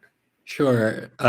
So, COVID's a worldwide problem, and, genomic solutions are not quite a worldwide solution yet. And I think that we have a lot of work to do on that on that front in particular. But throughout this whole process, there has been tremendous enthusiasm for just trying to get to the root of the problem, right? Like this isn't, people aren't being protectionist about this. No one owns COVID research. No one is trying to jockey for prominence of position in terms of trying to make a difference in this. We share common cause because the pandemic is so bad that it really obviates many of the kind of maybe more typical, maybe I might even go so far as to say petty considerations that distract us from what our true goal should be of really understanding human health and disease much more clearly. And, a couple of months into the pandemic, maybe 4 or 5 months into the pandemic, I saw Matt Might tweet, what if we treated every illness like we treat COVID? And what if we set aside our own petty interests to try and work together in this kind of way? And that's a world that I want to aspire to. And I think that's a world that the GA4GH believes in. And I think it's a world that we should try and commit ourselves to, because it's clear, it also bears worth mentioning that the notion that we would go from basically the, first reported case of an illness to robust genetic associations that might teach us something about the biology of an illness within a year is even 5 years ago, that would be impossible for me to conceptualize. And so it illustrates what's possible when we work together. It illustrates what is possible when we let the science happen and we let the community engage and work with these sorts of things. And so I will completely and utterly second Melissa's call for clarifying governance structures. And then on that topic of putting host genomes and viral genomes together, I have a lot of envy for the public health epidemiologists working on viral genomics, because they take the sample, they take the barcode off, and then they sequence it. And that's okay. And we can't do that when we're working with humans. And I think that's part of the barriers that we need to overcome and build the appropriate protections and security considerations and put them in place to ensure that privacy is preserved, but still make sure that the promise of the science is actually realized. I love that. One of the top questions that we're seeing here, I'd love to dovetail another one. It's what have we learned from this pandemic that we need to resolve to effectively face another one? And Ben, I think you showed a beautiful illustration of the importance and value of ethnically diverse data sets. And I wonder how we can leverage this moment to remember how important that is, and to integrate that as part of our standard of practice going forward. Catalina, I know this is dear to your heart, so maybe you can take first crack at it. Yes, Mark, and you know, we see on Twitter and in so many places that actually the biggest challenge, we're concerned about data sharing, we're concerned about the sequencing, but the real challenge of this pandemic is equity. The real challenge across the board is really equity and access to the information, to the data, to communities that even vaccines, for instance, getting access to different communities to those vaccines. So with genomics, I have been monitoring what's happening in Africa, what's happening in Latin America in terms of sequencing. And well, we're fortunate in Canada. We have now 220,000 sequences. The UK has almost 1 million sequences generated. I guess one of the questions we need to ask ourselves, and I was this morning in another panel where we were asking how much is too much, maybe. Do we need to sequence all? We clearly know that we don't need to sequence all the genomes of the virus to get an understanding of how the variants of concern are moving around. And we need clearly to be able to have a global understanding of that movement of the virus. So more than 1 or 2 countries sequencing a lot, we really are at the point where we need to have a more federated or more, equitable or democratized use of this technology. I think the good news with that is that I think the sequence of the viral genomes is cheap enough and easy enough that now we're seeing many countries across the globe submitting their sequences, sequencing, learning, building the capacity, but there's still many challenges. Even thinking about consumables and reagents, when we monopolized some of those in big countries and more the rich countries, there are challenges about this equity and the access in other countries. So I think I would say Global Alliance, as we are also within Canada, with G2MC and other organizations are thinking about this in a global way. I think that's the type of discussion we should be bringing, is the discussion about equity, the discussion about access, and making sure that we have a diverse population in our countries where we're sequencing. So yeah, absolutely. Many challenges, but I think also opportunities for us to learn from these and get this hopefully right at a global level and help us democratize the access to these technologies. Wonderful. Do our panelists want to add on to that answer? Otherwise, I will ask one more question to you.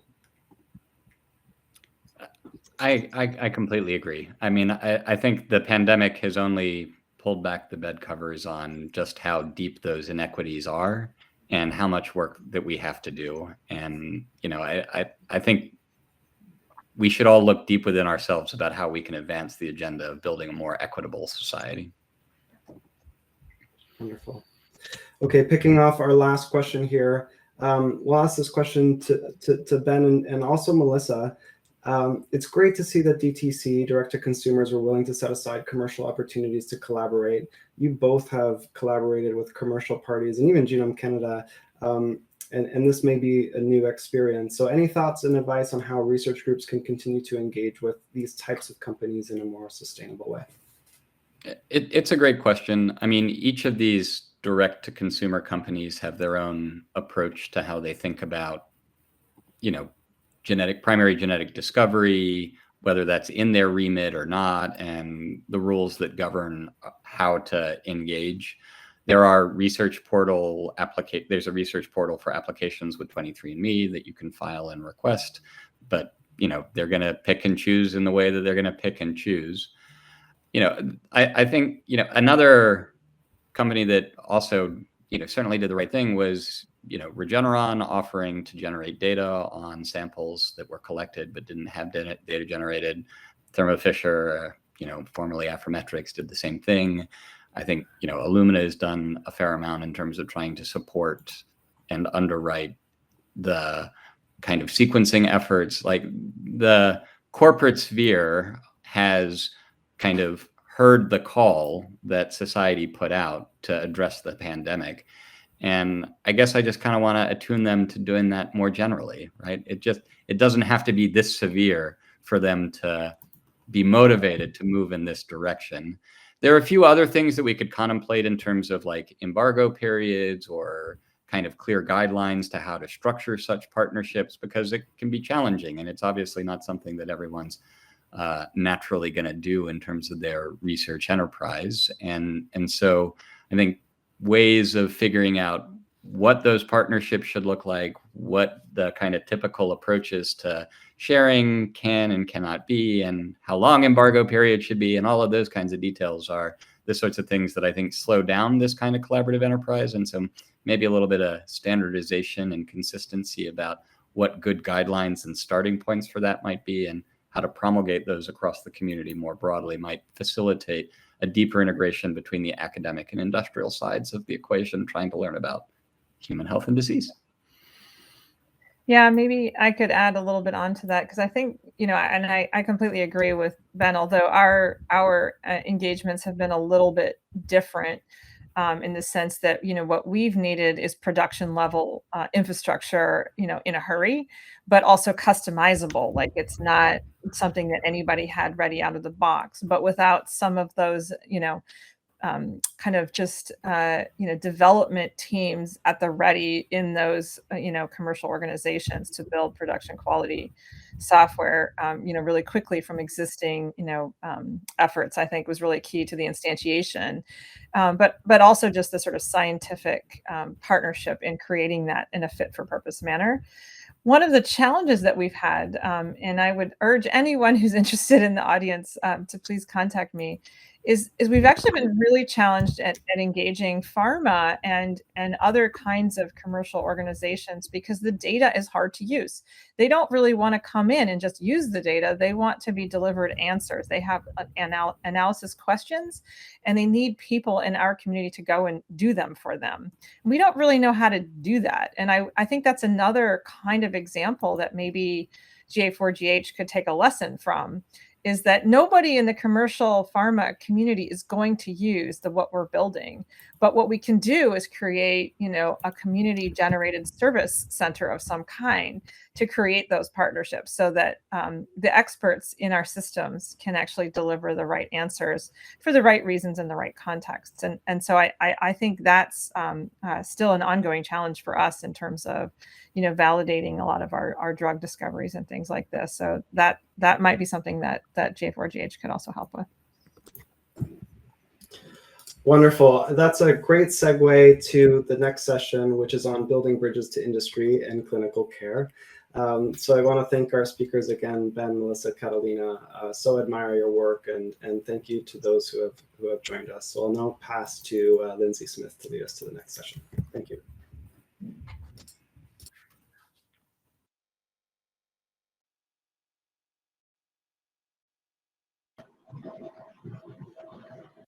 Okay, thanks, Mark. So good morning, good afternoon, good evening to whatever part of the world you're joining from. Since we're a bit behind, we will not be taking a quick break. We're going to dive right into the next session. So for those who don't know me, my name is Lindsay Smith. I'm a workstream manager at GA4GH, specifically managing the clinical and phenotypic data capture and regulatory and ethics work streams. So it's my pleasure to help moderate the last session for this track, where we'll be exploring how to bridge GA4GH efforts to industry and clinical care, two areas where we historically have been a little less active. So we have a great panel set up today. We have Bron Kissler from the CRDSA, Mark Williams from the Geisinger Health System, and Rebecca Trudy from Invitae. And we'll hear presentations from each of them in turn. A reminder that as these presentations are happening, please submit your questions to Slido at any time, and we'll get to them at the discussion period. So without further ado, let me first introduce you to Bron Kissler. He's the CEO of the Clinical Research Data Sharing Alliance, a new not-for-profit, which we will highlight very shortly. He's globally recognized for his leadership in international standards. He has 20 years of experience across a number of SDOs. He was the founder of CDISC, and following CDISC, he also worked with the National Cancer Institute Center for Bioinformatics, where he applied his expertise across a number of big data programs. And he also currently chairs the Isogenomics Informatics Committee. So Bron, over to you.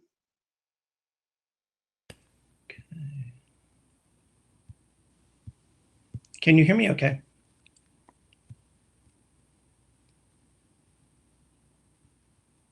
Yes, okay.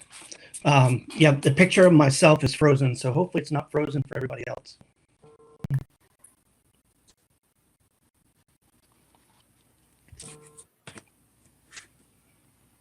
Okay, so just to quickly get started, thanks to Peter Goodhand and the GA4GH program committee for inviting me to speak. As Lindsay mentioned, I'm the chair of the Isogenomics subcommittee, so I've given presentations around that in the past. But today I serve in a new role. As of several months ago, I'm CEO of a new organization called the Clinical Research Data Sharing Alliance. So this evening I will present on this new nonprofit organization we launched just this summer. Next slide, please. So I don't know whether to say funny slides for the end or the beginning. I decided to do it at the beginning. Like everyone else, I really miss in-person meetings. I miss the hallway conversations. So the first picture up there is from the 2018 Plenary in Switzerland with my NCI colleagues and Peter. The second picture below was my very last international trip. That was the Isogenomics subcommittee meeting in Korea. I think it was November 2019. And Rishi was able to join us. But today, my in-person meetings, like all of you, include your pets. So this is Lulu. I thought I would introduce you to her. She keeps me smiling, so hopefully she has you all awake and smiling and paying attention. But she's not very good for hallway chatter and hallway conversations at reception. So there's only one word that really gets her talking. So I'm sorry, it's not genomics. She's not interested in genomics. She's not interested in data sharing. But the word squirrel, squirrel will get her going and very happy. So that's my partner in crime, my work partner every day. Next slide, please. So CRDSA, or the Clinical Research Data Sharing Alliance, actually self-formed this spring between like-minded organizations. So these organizations committed to working together to address shared challenges across the clinical data sharing ecosystem. So say beginning with biopharmaceutical companies, there are a handful of biopharmaceutical companies that are founding members here, Novartis, Amgen, Roche, UCB, and Takeda. They wanted to tackle these problems, these issues together, but also work with the broader marketplace. They wanted to work with academic institutions, data sharing platforms, nonprofits, technology providers, and patient foundations. So they didn't want to just tackle this as a single stakeholder. So I don't know how Melissa set this up so well for me, but that's the focus of my presentation today. So there's our founding members, our initial 10 founding members there in the middle, including a couple of universities and data sharing platforms, and our launch partners there on the right, including Privacy Analytics and NeuroCore, which is an MDR company. So there's been a real shift. So in the conversations that I'm having, I've noticed a real shift in the way the discussions are going. Now companies, industry organizations, large organizations are talking about how do we do a better job of data sharing? Whereas, several years ago, it may have been why do we want to do that? So there's really been a shift. Next slide, please. So the GA4GH community knows this well. But since the COVID pandemic, there have been increasing calls for research and industry organizations to share data more widely. this has been heard. So CRDSA, the Clinical Research Data Sharing Alliance, is a result of that call to action. So during the pandemic, what happened is industry organizations such as biopharmaceutical companies wanted to share clinical research information. They wanted to be good citizens, and they shared through a number of initiatives, one such as ICODA, International COVID Data Alliance. But due to a number of challenges that they faced, including legal issues, data transformation, all the obstacles that we look to address in CRDSA, few COVID trials ended up getting shared. So there is much to learn just in the genomics community as well as in the research community caused by the disruption of COVID and our response to the pandemic. So biopharmaceutical companies, so the founding members of CRDSA, and there's more biopharmaceutical companies that will be joining in the next month or two. They're very eager to share data and understand how to share data with the broader science community. Next, please. So on the clinical research side, just real quickly, so in clinical research studies and regulated clinical trials, patient data is collected per the study protocol, and that follows patient consent. So ensuring proper patient consent for not only for the clinical trial, but if you want to use that data for secondary uses downstream beyond that trial, that also has to be in that consent form. So that's an important factor.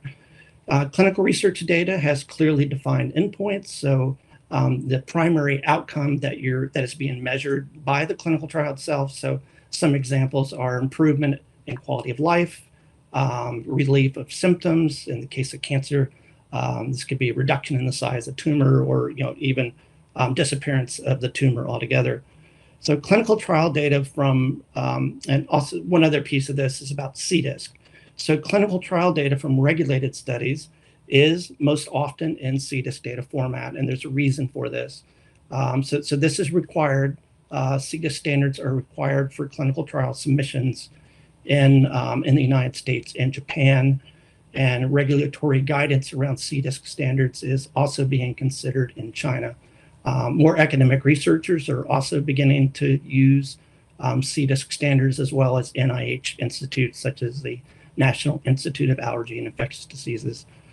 Anyway, we owe it to patients to maximize the value of their participation in these clinical research studies by ensuring that the valuable information they provide gets used for secondary purposes. Next, please. So you are very familiar with the top line, which is translational research, and omics data plays a key role now there at the top, looking at the arrow, and feeding into drug discovery and basic science.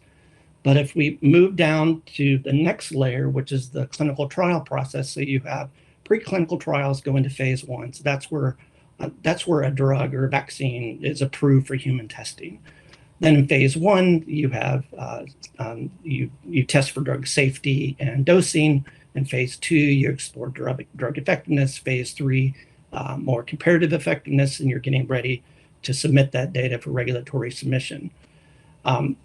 So all along this way, well, first of all, I should point out, in phase 3 clinical trials alone, there's a tough study recently that phase 3 clinical trials by themselves, in and of themselves, generate on average 3.6 million data points within one phase 3 clinical trial.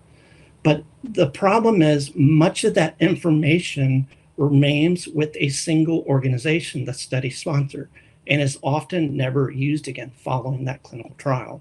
So this is one of the things that we're looking to overcome in CRDSA. So let's talk about the omics data. So omics data, so in phase 1, 2, 3, and 4, omics data is also being collected as part of individual patient data. This omics data is incredibly valuable because it is connected directly to demographics, ethnicity, labs, biomarkers, phenotypic data. So not only do we have clinical trial information that's not being used again beyond this particular clinical trial, but there's this whole storehouse of rich genomics data that's not being not being shared as well. Next, please.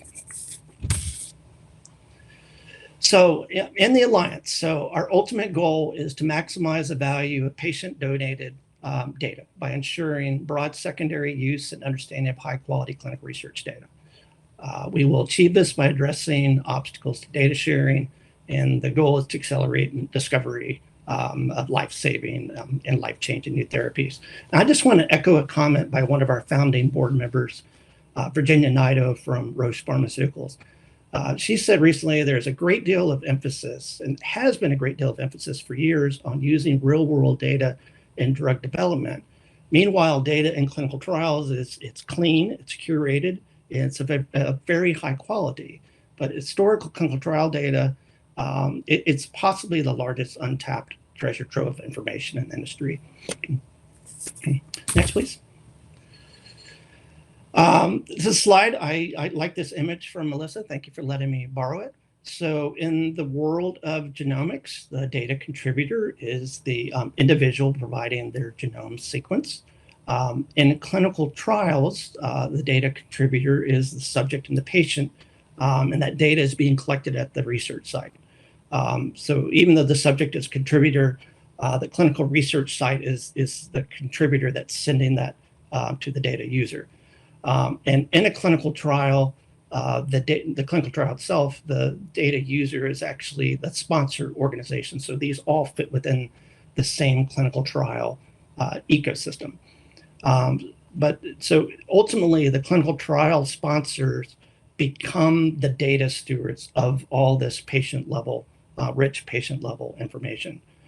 When you move to sharing clinical trial data more broadly for secondary purposes, then the sponsor really becomes the contributor as that steward. So it's contributing the data to platforms. So data users can then access the data for many different clinical research studies. Next, please.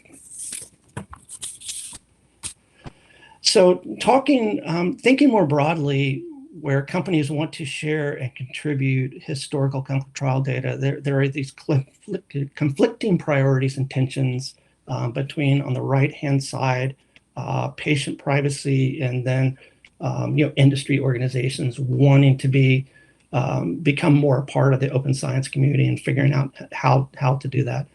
On the right-hand side, one of the things they face is there is a patchwork of privacy regulations across different regions. And many of the regulations, such as GDPR in Europe, have real consequences. I believe Amazon was recently fined 746 million euros as a penalty for violating data protection laws. So patient privacy is a real concern. Next slide, please. So on the data user side, patient level data is particularly useful when shared. But the problem is there's not enough volume as far as data contribution. So more data is needed to derive meaningful results. So even companies like Novartis and Roche get together and talk, and they have these rich storehouses of oncology and cancer data. But if they can share this data, we can make so much more progress. So that's why these companies are making a commitment to work together and not only share data amongst each other, but with the broader science community. So more data is needed to derive meaningful results. Also, when data is being contributed to different data sharing platforms, there's a lack of high quality data. And so what happens then is this requires a lot of more data management, data transformation, and data wrangling. And then going back to omics data, omics data from clinical trials is not being used at all. So this is something I would like to work on with the GA4GH community. Next, please. On the other side, data contributors struggle to balance a range of considerations as far as external factors. They face data privacy, data protection laws, data anonymization, data flow regulations between different borders and boundaries. Internal factors include legal and business interpretation of regulations, perceived organizational risk, ethics considerations. So these are just some of the reasons Industry companies have appeared slow to share data while they're increasing calls to be more open. But biopharmaceutical companies, in my experience, they're exceptional data stewards of that patient data, and they want to make sure it's used in the best way possible. Next, please. So, so 3 ways CRDSA will make an impact. So we want to reach consensus on methods and best practices. So first of all, CRDSA provides a single forum for all stakeholders to address logistical obstacles and data sharing challenges as multi-stakeholders working together. Secondly, we will focus on best practices. So CRDSA will ensure resulting solutions are applicable across data sharing platforms, have broad support, and are consensus-based and can serve as a best practice reference for data contributors, a safe harbor, so to speak. And then also policy and advocacy. This is something that GA4GH is really good at, but working together as a multi-stakeholder voice needed to effectively advocate meaningful policy change. Next, please. So these are our initial proposed work streams. I'm just going to focus on the top. We have not launched any of these, but these are the work streams that we have planned for the next 6 months. One of the things I will say, so from drawing on my CDISC experience, when we look at work streams and different work groups under these, we will make sure that there's very, very, very clear scope in what we're doing. We have clear timelines, milestones, and deliverables. So say we're doing something in data protection and we know that may take several years. We want to make sure that we have incremental deliverables along the way that are useful and clear timelines. So the first 2 work streams we will launch are data protection and data standards. We have identified co-chairs for both of those. Data ethics will likely be the third, and maybe later in the year, but that's to be confirmed. Around data standards, I should probably explain that because we talked about CDISC previously. But if a biopharmaceutical company later wants to share clinical trial data for secondary purposes, that data needs to be transformed into different formats based on the data sharing platform. So the same companies, say Roche or Novartis, are often sharing the same data to different platforms that require different structures of that data. So there's not consistency in the data formats. So what we will do here is we need consistent metadata in transformation formats. So when I talk about data standards, that's what I mean. Next, please. One of the first calls I made as we were launching CRDSA was to Peter. He may have been the first call I made. He was very excited about the formation of CRDSA and very supportive, and we both saw this as a complementary opportunity. So I see clear value in GA4GH and CRDSA in working together.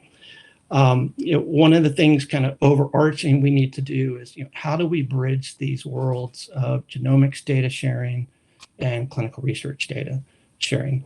Secondly, how do we make use of high quality genomics information that is captured in clinical trials and not being used today?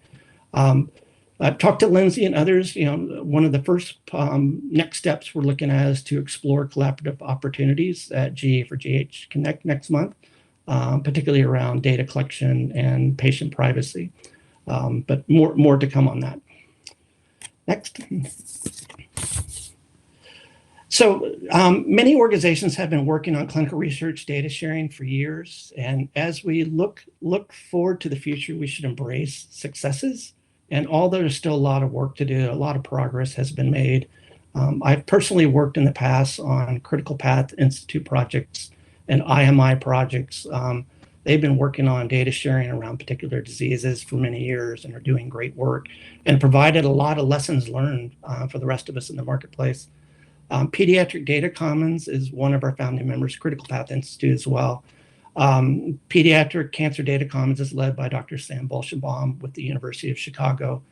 They've done a great job of building a global data sharing network, bringing data together around rare conditions prevalent in pediatric cancer.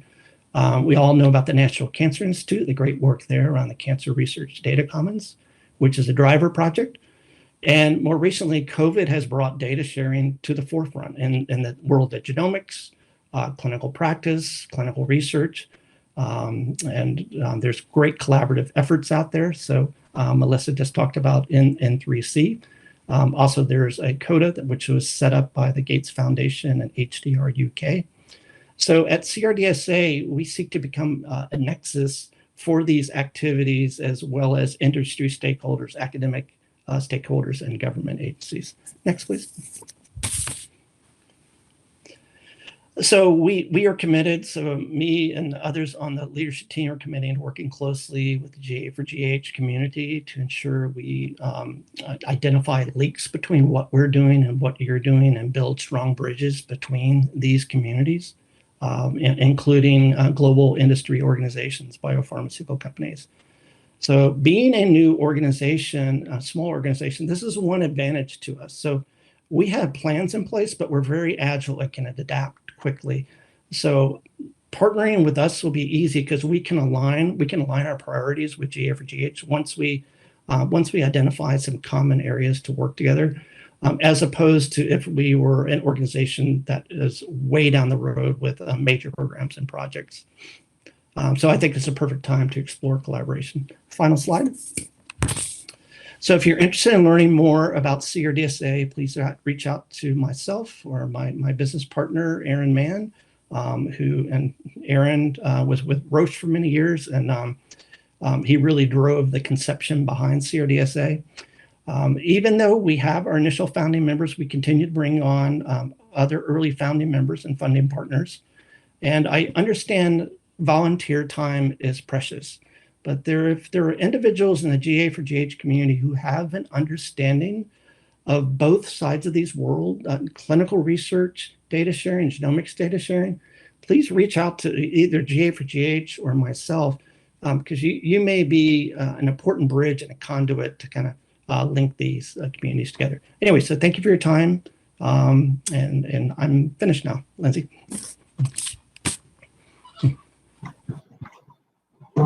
That's wonderful. Thanks, Brian, and congratulations on the launch of that alliance. It's really great work. Thank you. So moving on to our next presenter, I'm happy to present Dr. Mark Williams. He's the Director of Genomic Medicine at Geisinger Health System, and previously was the Director of the Clinical Genetics Institute at Intermountain Healthcare, following a 14-year career as a pediatric medical geneticist. His research has covered a number of different areas to date, such as the impact of family history in patient care, the role of informatics to provide genomic information at point of care, as well as measuring the patient impact of next generation sequencing.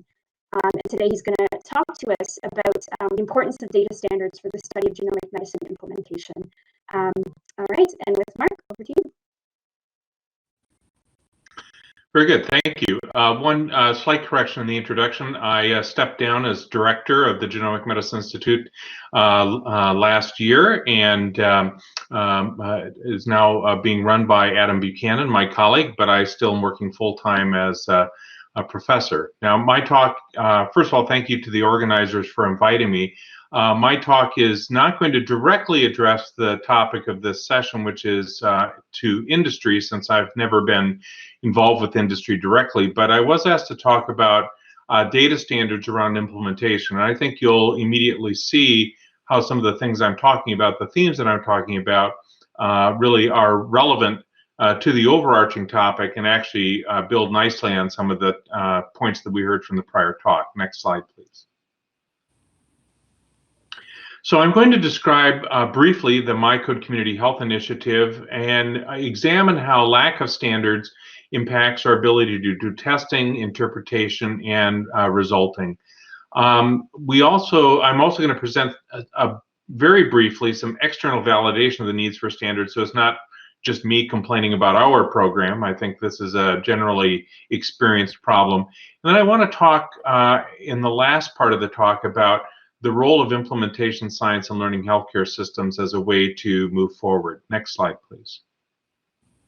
So the MyCode Community Health Initiative has initially began as a biobank in 2007, but has now expanded to a very large interactive program where we intend to eventually have over 500,000 Geisinger patients with exome sequencing and high-density genotyping. Those exomes are being done in partnership with an industry partner, Regeneron Pharmaceuticals. And the exomes are available, and we do assess them for medically actionable results, and we return those results to the participants in the context of this clinical research program, as well as their providers. And then we support the patients and providers in follow-up so that they can use the results effectively, and we also then measure outcomes related to the return of results. Next slide, please. This is our current scorecard. We have just over 291,000 consented participants, of which 203,000 have provided samples. We have 184,000 exomes in place, of which almost 62,000 have undergone analysis for variants. In fact, some of these exomes have undergone 2 analyses. As each time we have a new batch of exomes to analyze, we reanalyze the exomes that had been analyzed previously, because knowledge is changing so rapidly that we can update results and return more results to individuals. And to date, we've returned over 2,700 results to participants in the program as of September 1st this year. Next slide, please. The high-level process for this project involves a consenting and sample collection, sequence interpretation, confirmation, and reporting, reporting results to participants and their providers, and measuring outcomes that are attributable to the reporting. If you hit the click, we're just going to talk about the last 3 aspects here, since we're talking more about the clinical applications. And so now let's dive in and look under the hood. Okay, next slide, please. So, sequence interpretation, confirmation, and reporting. Next slide. This is the high-level view of what is done. We have an eligible MyCode sample that is sent for sequencing. We get the result back, and we make a determination based on our filter as to whether or not there's a reportable result. If there's not a reportable result, then we save that sequence, and as I mentioned, we reanalyze that over time to take advantage of new knowledge and also changes in our gene list. If we do find a actionable result, we send that sample to a clinical laboratory for a clinical confirmation. The reason for this is twofold. One, our exomes that are done by Regeneron are not done in a CLIA environment. They're done in a research environment, meaning that we can't legally return those results to individuals. But the second reason is that this gives us an external second opinion as to whether or not a variant is considered pathogenic or likely pathogenic. And only when we have a situation where the variant confirms and there's concordance between our interpretation and the external laboratory's interpretation do we return that result to the patient. So very simple, very straightforward. Next slide. However, when you actually try and implement this, this is what it looks like. And I'm not even going to bother to try and take you through this, because the point of this is that as you break down these processes, there's a number of different steps. And this is the process for one laboratory. We have used 3 different clinical laboratories, and the process for each of those laboratories is somewhat different. A lot of these steps involve communication, and we really are dependent on the availability of standardized information to be able to move this information through this pipeline in a high reliability, because every one of these decision points is an opportunity for failure. So in addition to the process itself, we also have to build in monitors to make sure that the process itself does not break. Next slide, please. So there are several different implications from this. We have informatic implications for sequencing and variant calling. How do we represent the variant, and how do we communicate that variant in a standardized format? Are we using which build are we using? Which splice variant are we using of a given gene? Are we using a canonical sequence? Are we using some other sequence? There are a number of different resources that we can use to generate information, things like ClinVar, Nomad, Civic, some locus-specific databases, but we know that they don't all format their data in exactly the same way. So we need translators to make sure, again, that we are being robust and always talking about the same variant. Next slide. We also then, as I mentioned, have to say, well, what file format are we calling from? Are we calling from a VCF? Are we calling from a FASTQ, from a BAM? Which reference sequence are we using? And the standard variant representation. So one of the advantages that we have is we are a participant with ClinGen, and the ClinGen allele registry has really worked very hard to develop a standardized representation for variant alleles that can then translate to other standardized nomenclatures. You know, the joke about standards is it's nice that there are so many of them to choose from, and this is exactly the case in variants. And so we need to make sure we're all speaking the same variant language. Next slide. We also then have to use communication standards. So it's not just the information that needs to be sent, but we need to send the information in a standard message. We tend to use HL7 version 2 because that's been through, there's a genomic medicine working group for HL7, but we're now beginning to explore the role for FHIR genomics. And this is something, of course, that GA4GH has been very involved with as well. Next slide, please. Now, with confirmation, we need to make sure that we are properly attributing the sample. So we need to say, is this individual actually eligible? We have some participants that are on an earlier form of the consent that does not allow for return of results. So we need to make sure that we are not excluding those individuals from analysis. We have to understand, is their sample available and has that sample been handled appropriately? We maintain all of our samples, and our biobank is in a CLIA certified environment so that we can maintain that chain of information. So we have to make sure that that hasn't been broken. And of course, there's all the issues relating to preparation and shipping. We use our regular laboratory process rather than building a new process so that we can use the high reliability that our clinical laboratory has for send-out tests. We also have to send out information associated with the sample. Now, for the most part, this includes simple text, but we're very interested in exploring some of the new emerging phenotype standards that are coming out, such as the GA4GH phenopackets, which were an article about those was just published. So we think there's a real opportunity to improve laboratory interpretation by standardizing phenotype information. And I think you can also see how that would be useful for some of the projects that were described in the prior talk. Next slide. We, unfortunately, to be able to create these things, have to build customized interfaces because there are no off-the-shelf interfaces that will automatically do this. We have a problem in that different information is stored in different places, and these databases may refresh at different rates. So we have to ensure that we're using the most recent information in all the databases. Unfortunately, there's a heavy reliance on manual processes. That is a theme you will see repeatedly in this talk, which means that there's low reliability. And we are beginning to make some progress in terms of some of our standards around curation, and the ACMG standards for variant curation are helping us to become more consistent between different entities in terms of how we interpret variant pathogenicity. Next slide. And then finally, with reporting, we need to issue a report. Now, we tend to use the state-of-the-art for issuing our reports, which is, of course, a scanned PDF in the electronic health record. This is not where we want to be, but it is, unfortunately, the least common denominator for reporting results.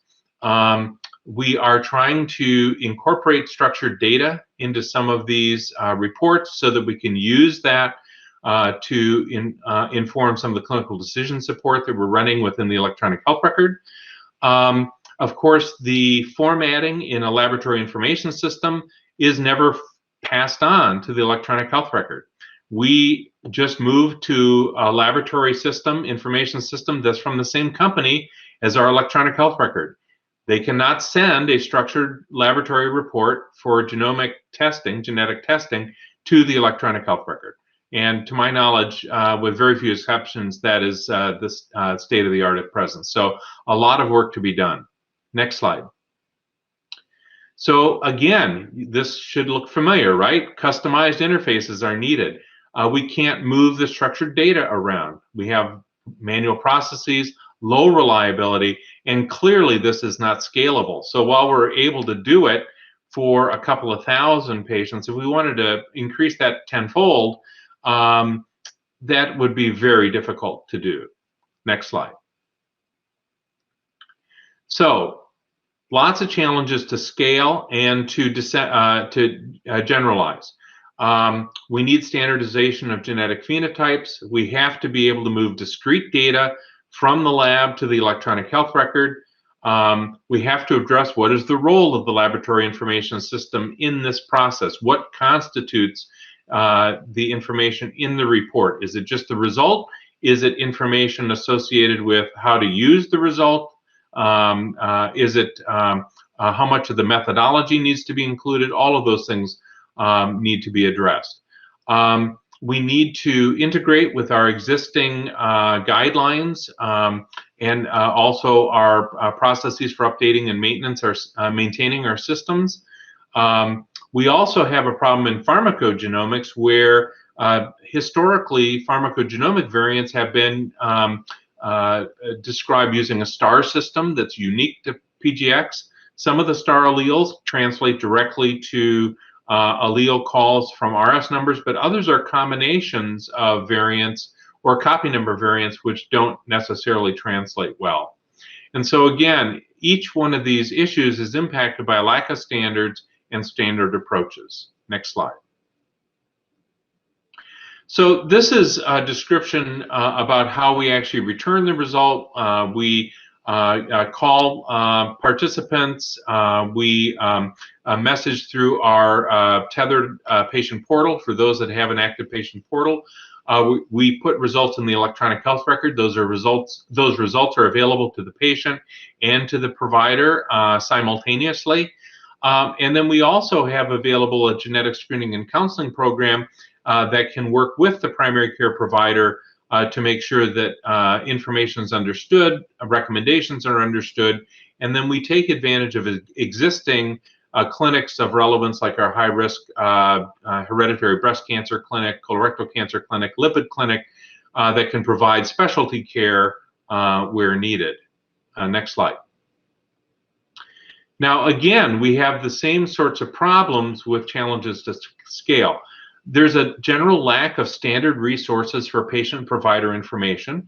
There are the ACMG ACT sheets for secondary findings, and we can certainly use those in the context of population screening, since many of the genes that we're returning results about are represented on the secondary findings list. We are very interested in using a point-of-care just-in-time information to support both patients and providers, so patient-facing, provider-facing just-in-time information, but we need structured data to run that type of clinical decision support and run the rules. We also don't have a standardized clinical decision support format that would allow generalizability, so that if we developed a CDS rule at Geisinger and Northwestern wanted to run the same rule, we can't just hand that over to them and have them be able to run it. But there are some tools like CDS hooks and reusable CDS rules that can be kept in a database like the CDS knowledge base that might be early solutions to this type of a problem. CDS KB right now only contains narrative and flowchart decision support rules. We do not have coded rules at the present time. Again, what systems can handle regarding discrete genetic data versus just scanned reports, and the standards gaps. We, for instance, noted that the HL7 genomic standard, as we went to implement this to run clinical decision support rules, did not handle compound heterozygosity for recessive conditions. We could do homozygosity, allele homozygosity. So if you had two C282Y alleles in HFE, that would work fine. But if you had a R117H and a delta F508 in cystic fibrosis, CFTR, that broke the system. So we need to identify through implementation the current gaps and flaws and rapidly iterate to improve that. Next slide. Outcomes are critically important. It is essential to understanding the value of what it is we're doing. Next slide, please. Again, my intent here is not to walk through all these different outcomes, but to illustrate that there are outcomes in a number of different areas. We have medical outcomes or health outcomes. Those can be measured through process measures. Did something happen or did it not happen? Through intermediate markers like an LDL cholesterol, which would be an intermediate marker for lipid disorders. And of course, ultimately, we want to measure the true health outcome itself, like did we decrease cardiovascular events? But the challenge we have with some of the things that we're doing is we may return a result for familial hypercholesterolemia to a 10-year-old child because we know we should be initiating lipid-lowering therapy very early. But the event that we want to prevent is going to be 30, 40 years down the road. So we need something more proximate, like an LDL cholesterol that has a chain of evidence to be able to assess whether or not we're making a difference for that particular health outcome. We also have cost outcomes. There are health behavior outcomes. Do patients make health behavior changes in response to the information that we're providing to them? Next slide, please. There are patient-reported outcomes, and then we, at the present time, have to define these outcomes, but we also have to implement systems to capture the outcomes. And we need standardization around the outcomes. We can't all be collecting our own outcomes. We need to agree on that so that we can combine data across systems to make sure that the interventions that we're doing are working. Next slide. So we don't have a standardized way to determine the attribution. So in other words, we return a BRCA1 result, the woman gets a mammogram. Well, did she get that mammogram because we returned the result, or was this a population trigger because she's at a certain age where she's supposed to have a mammogram? We need to understand, so we're collecting the data to make sure that what we've done actually is the reason for a health behavior change. Again, we're very much reliant on manual collection, electronic health record review to try and determine this. We are going to need more and more patient self-reported data. That's highly desirable in some cases. And as I mentioned, we just don't have harmonized outcomes across different projects. Next slide. There are at least some standardized outcome measures for patient-reported outcomes. And so I did want to just mention PROMISE as a set of outcomes that can be looked at. Some of those may need to be adapted for genetics and genomics, but at least it's a way to begin to think about how do we standardize the information we're collecting. Next slide. Just so you think this isn't me complaining about our system, I think any of you that have looked at the literature will have seen multiple publications on this issue from the Electronic Medical Records and Genomics Project, the Implementing Genomics IGNITE Project, Clinical Sequencing Exploratory Research, CSER. There are many site-specific implementation challenges that have been reported. And then recently, the NHGRI's GM13 meeting developing a clinical genomic informatics research agenda again came back to the idea that we need standards to support this type of research. And if you're interested, this is the link to the full report of that meeting. Next slide. So from translation to implementation, you saw a version of this before. Essentially, what we really need here is this research findings, output, knowledge, practice change, and evaluation. Now, this is linear. It's curly linear, but it's still linear. And I think what we really need to do is to think about a different type of model, a virtuous cycle. Next slide, please. So, whoops, that was the prior slide. Okay, yeah, so back please. Okay, so what we're talking about here is using implementation science for genomic medicine. And so we want to examine certain research questions, and I'm not going to read through these, but these are the types of questions that are really important to understand if we want to know if an implementation can be done at more than one place with high fidelity and with a low customization. Next slide. So this is the conceptual model for implementations research. You know, what do we implement? How do we implement it? What are the outcomes? Health outcomes, service outcomes, and there's a whole host of methodologies that can be used here. Next slide. And so this all falls under, you know, sort of the usual implementation science framework. There are a whole bunch of implementation science frameworks out there, so we kind of need some standardization around that too. It's said that, you know, everybody has their own implementation science framework. They're kind of like toothbrushes. Everybody has their own, but nobody wants to use anybody else's. Next slide. Finally, I just want to introduce the concept of the learning healthcare system. So when you want to implement something like a genomic medicine project, do an internal scan, understand what's needed from the perspective of your own system, but also what have other people done. That leads to the plan, do, study, act. Plan it, then do it. But when we issue these, we always issue it with a guarantee. It's going to be wrong or your money back. But we also guarantee that we will fix it. And that's the study part. You implement it, you're always going to find things that didn't work the way you thought they were going to work. You understand what those are, and then you act to change it, and you run that cycle until you really optimize it. And it's not just enough to get that done for your own system. I think it also then is, we have the responsibility to disseminate that to others, to say, this is how we did it. There may be things that you'll need to tweak for your system, but you don't need to start from scratch. Next slide. So in conclusion, genomic medicine is an emerging technology, and we have to be able to demonstrate improved value in the healthcare delivery setting before it will be adopted. We have to define outcomes and standardize systems to support measurement to determine which of these services actually adds value. I think you'll note that informatics is a key enabler for precision health, but there are significant gaps that we have to develop solutions for, and thankfully GA4GH is stepping in to help with this. Data and communication standards are an essential enabler, and implementation is complex and requires a systematic approach, and this is where the learning healthcare system framework may be helpful. Next slide.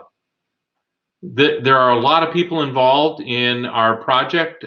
This is a list of many of the key folks, but certainly not all. I thank you for the opportunity, and I look forward to your questions. All right, many thanks, Mark. That's really fantastic work.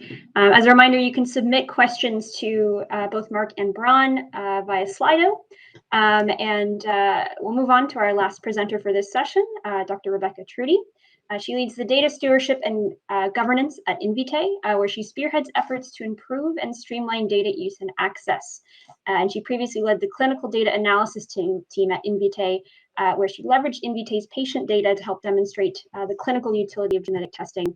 And today she's going to talk about data challenges in clinical lab testing. So if we can please pass to Rebecca.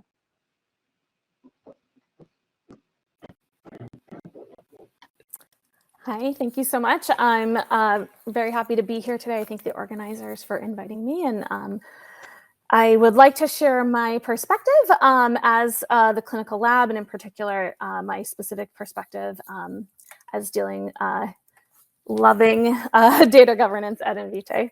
I want to start at a really high level with Invitae's mission. Sorry, next slide. I want to start at a really high level with Invitae's mission. Invitae is a genetic testing company with the goal of bringing genetic information to mainstream medicine for improving healthcare for billions of people. And in addition to this mission, next slide, I want to set the stage by highlighting our values. This is actually taken directly from our website.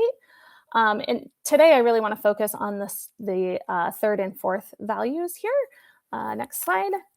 These are just rewritten here. This is our key data tenets that patients own their health data, and that health data is more valuable when shared. You actually heard, I was excited to hear Bron sort of talking about this. I heard him say tension and privacy and sharing.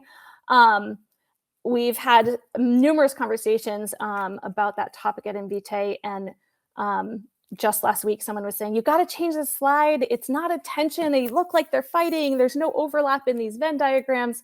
I think when you view it as patient ownership, then the sharing part becomes more easy.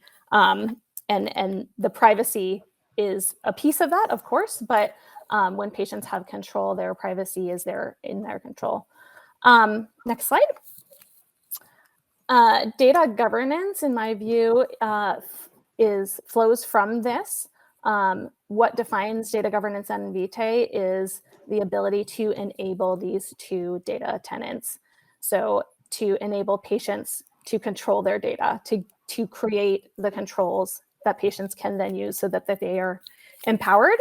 And then on the other side of that, to ensure that the data that we have is in a format that is able to be shared, that it's accessible, that it's usable, while also, of course, being in line with those patient preferences around their data.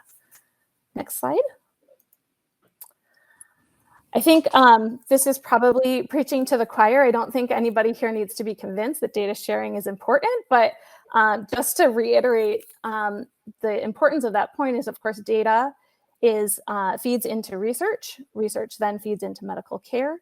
Data also can directly inform medical care. And all of that is, again, going back to improving healthcare for billions of people. And so these data tenets are so important because they feed directly into our mission. Next slide, please. I'm going to share some more general stuff in a moment, but I wanted to start with an example. Oh, did we lose the slides? Or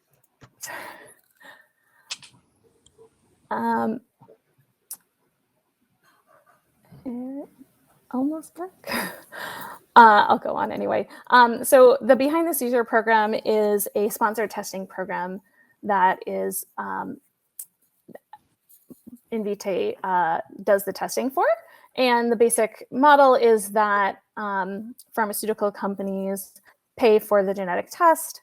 Invitae collects structured data, does the testing, and then shares the results both with the pharma partners as well as with the patient.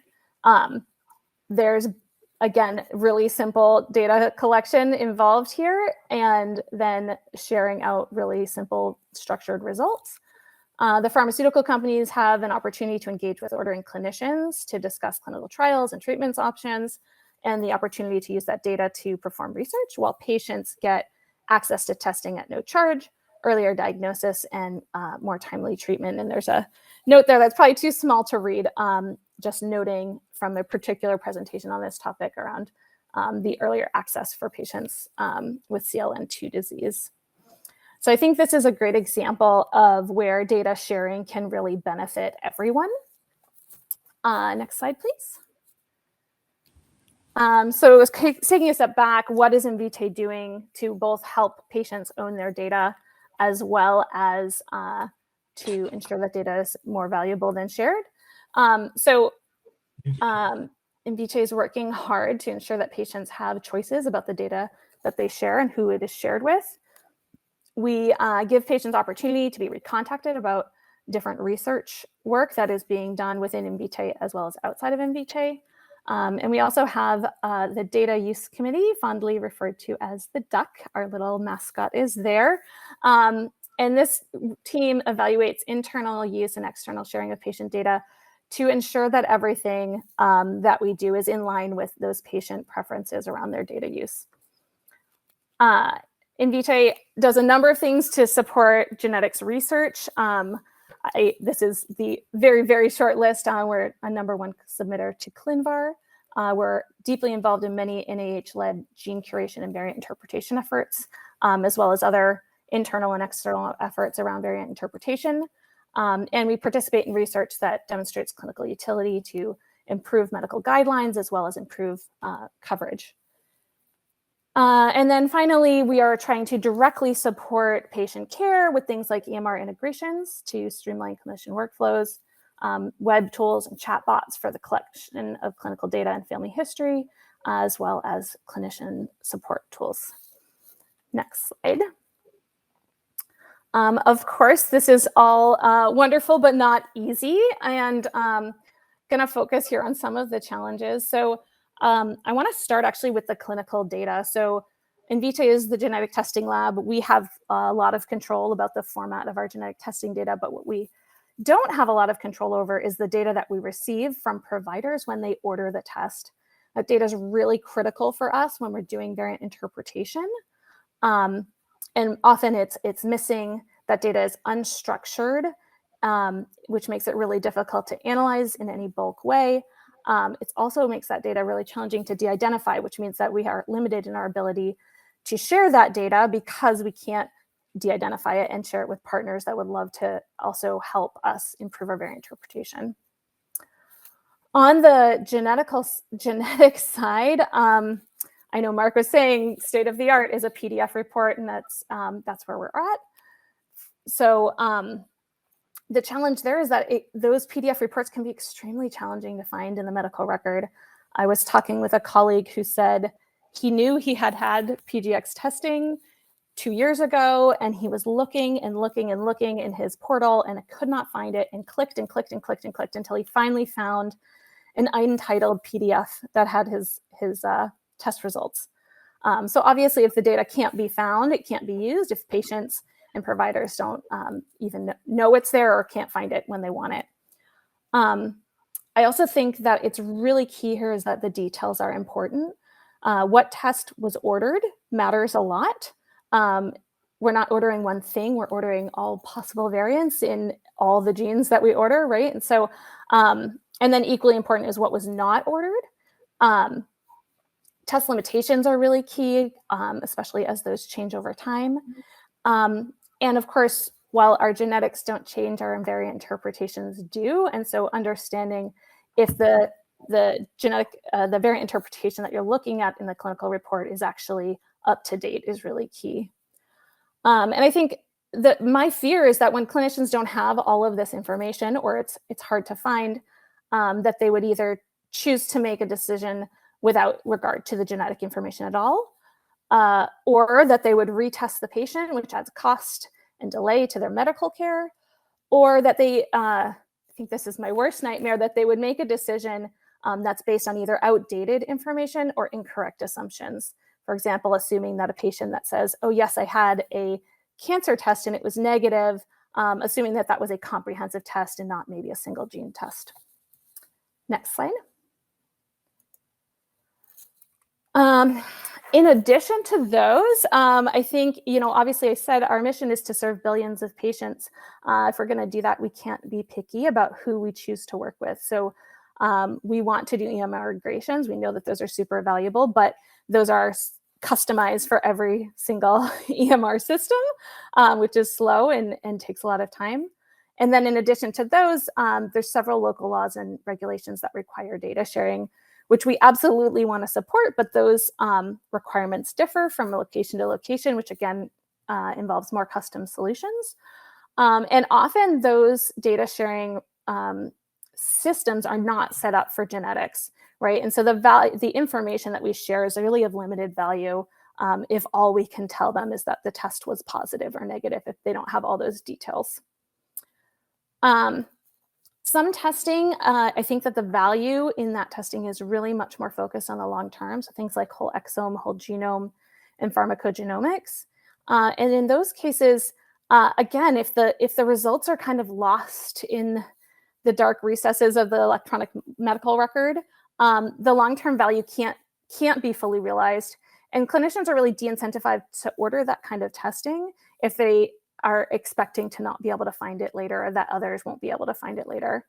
And again, I think in that kind of testing as well, the details again come into play. If we're looking at data that was generated 2 or 5 or 10 years ago, we're going to want to know a lot about the methods, about the quality of the data, and about the details of exactly what that test included, to be able to evaluate if that test is appropriate to use or if the test results should probably be updated.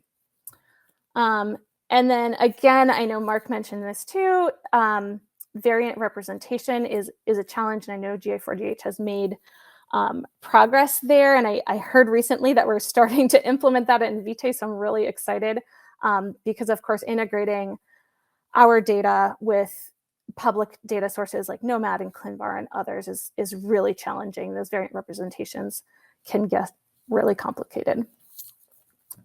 Next slide, please.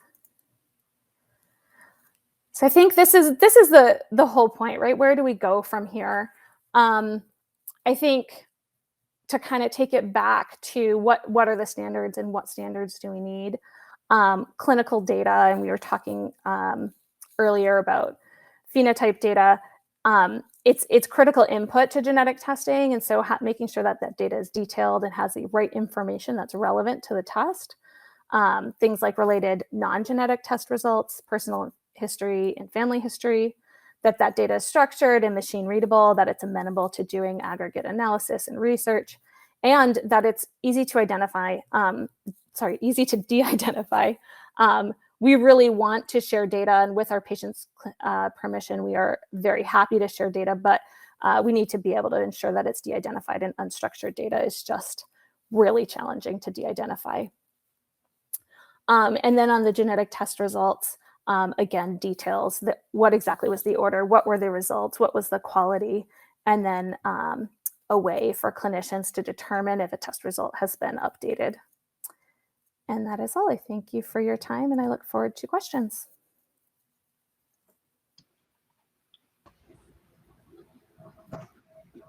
Okay, so we're going to get all our panelists back online here.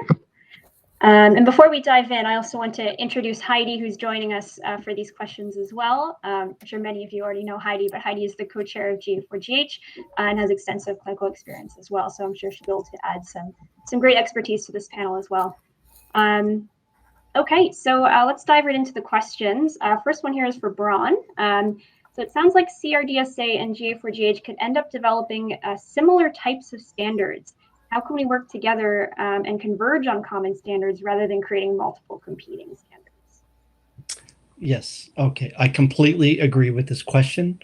One of the reasons, I mean, as soon as we formed CRDSA, we started reaching out to organizations that we could collaborate with. So GA4GH, for instance, because in CRDSA, we do not want to duplicate any work that is already going on.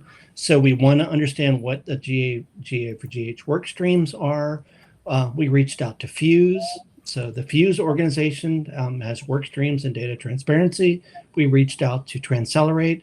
So that's what I was saying about us being a new, nimble organization. So we have a mission we want to work on. We do not want to duplicate anything. As far as common standards, right. So GA4GH has genomic standards. We will be looking at CDISC standards and creating other kind of standards for data transformation, but we're not looking for those to be competing.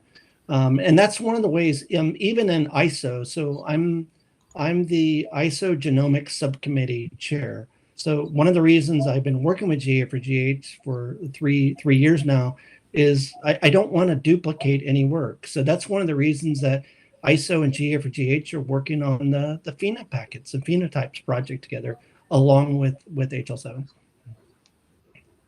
Yeah, that's great. I look forward to seeing what CRDSA and GA4GH can do together. Yeah, I can't wait. Okay, so the next question here, I think everyone might be able to take a stab at it. So despite industry having a significant role in the generation of genomic data, there's a reluctance to bring industry to decisions that need to be made at the genomics program planning or national level. So how does industry get over that hurdle, and what can they offer? Who might want to start with that? Maybe Braun, we'll start with you, and we'll go around. Yeah, I'm trying to read the spine industry. So. Yep. So there's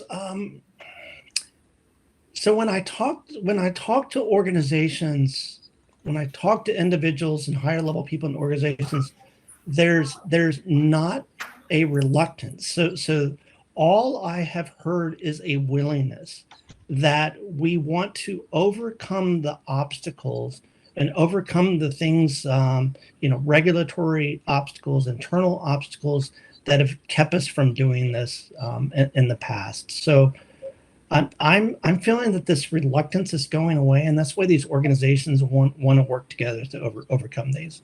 And I'll just add, this is wearing my hat as president of the American College of Medical Genetics and Genomics, that one of the advantages of our professional society is that we have fellows that work in all sectors, including industry. And so when we're developing our practice resources, our evidence-based guidelines, our points to consider, we make sure that we are including representatives from all of our different constituencies, including industry, and we have venues by which industry can contribute information. Now, the ACMG is not a standards organization per se, but I think we share a common interest in saying if we want to do things like our newborn screening translational research network, it would be a lot easier to do it if we had agreed upon standards. And so I think we can certainly act as a, perhaps maybe someone would disagree with my adjective, but an honest broker to convene folks to be able to address some of these types of problems. Yeah. Rebecca, anything to add from Invitae's perspective? I think we do. We want to collaborate. I think there are sometimes hurdles, both privacy related as well as sort of technical hurdles around how and where the data is. But that's absolutely something we want to be a part of, and we're more than willing to work with you on. Yeah. Yeah. And can I add one more thing, Lindsay? Go ahead. So biopharmaceutical companies and industry organizations have recognized the progress that has been made, in the academic community. And I think Melissa Handel was teeing this up. It's like, so these organizations are new to this open science arena. So that's why they want to do this in a multi-stakeholder way. They want to learn how to do this. They need to overcome their own internal obstacles and legal obstacles, but we have to bring these communities together. And maybe I could just add one additional thing as well. What we recognized when with our program when we were working with Regeneron is that we had to understand each other's value proposition for participating. That we can't go in and say, hey, this is a good thing to do if it doesn't really match up with the value of the other party. But I think in many cases we can develop a value proposition or value propositions that are complementary that will engage people. But that requires really substantive discussions about how would we derive value from this type of an activity. Yeah. Okay, so we'll go to this top question here. Rebecca, could you speak to how or if Invitae is enabling patient ownership of data? Yeah, so our patients in their patient portal can select if they want their data to be used for internal research purposes or shared externally. And we're working right now on making that better. Those fundamental choices will still be there, but we're trying to extend and allow patients to share more data when they do feel comfortable and to have more choices about exactly who they're sharing with. But that's a work in progress at the moment.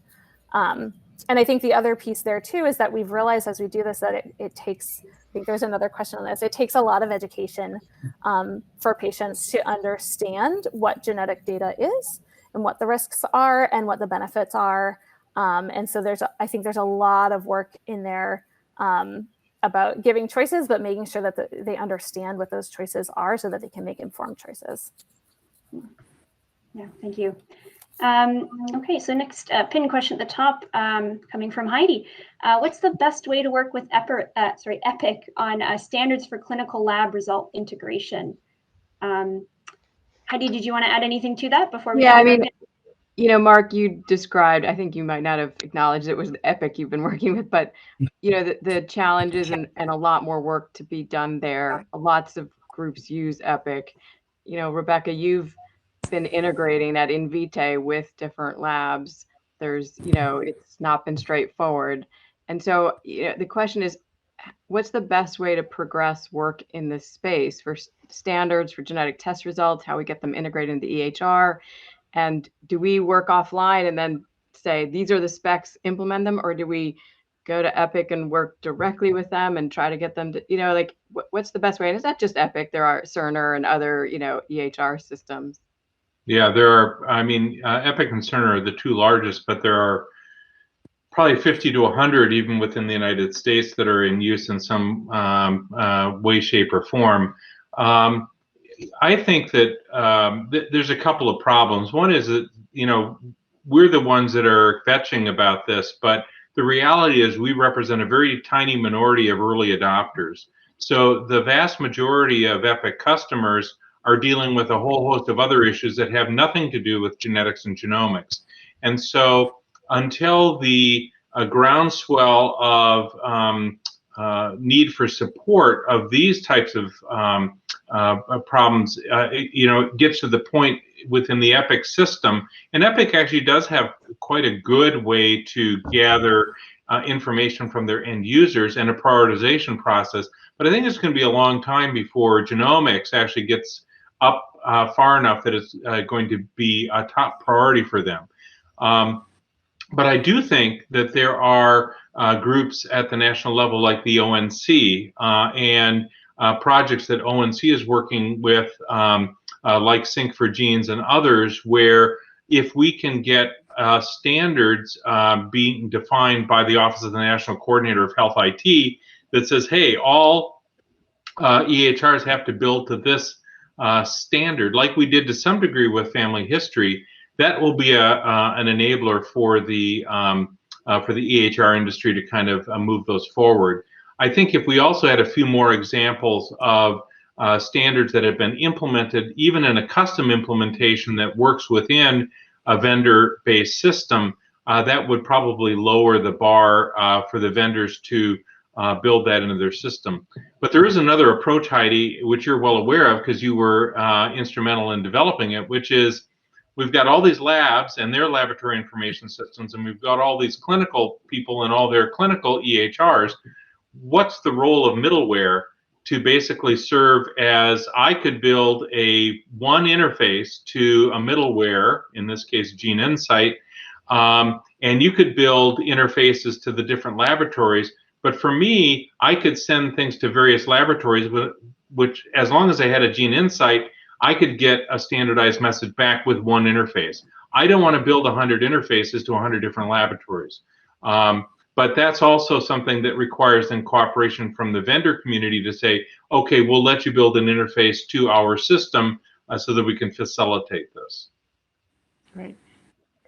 Thanks, Mark. Rebecca, do you want to comment at all on your experiences at Invitae with integrating into EHR systems?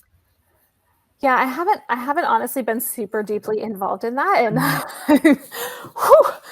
but I do know occasionally. Thank your lucky stars, Rebecca. Yeah, occasionally the integration team will come asking questions saying, Group A wants this value in the link associated with this link code, and they want this value, and it's just, oh, do we append these two values, or we keep them separate? Where does this, HGVS C dot notation versus P dot notation? What do we put in the field if it's a copy number variant? All of those, it's just the growing pains of we haven't quite settled in to these new standards yet, and there's differences, and that means that it's all custom still, and that's really hard. It's hard to support, and it's hard to scale. Yeah. All right, thank you. We'll go to the most upvoted one here. And I was interested, Rebecca, to hear that Invitae was looking at the variant representation standard. And also, so question from Mark, are there plans to use the GA4GH variant representation specification for communication exchange of variant representation? And I know you mentioned ClinGen, which I believe has implemented that, but anything you want to say about that? it's not something that we've built at the present time into our own information systems, but the reason for that is because our current electronic health record and laboratory information systems don't support that. So again, I think if we can all say, this is really the one that we want to use, and we can get you know, a lot of vendors and laboratories and that all agreeing to say this is really the way we should go, then I think that would drive implementation of that type of a standard.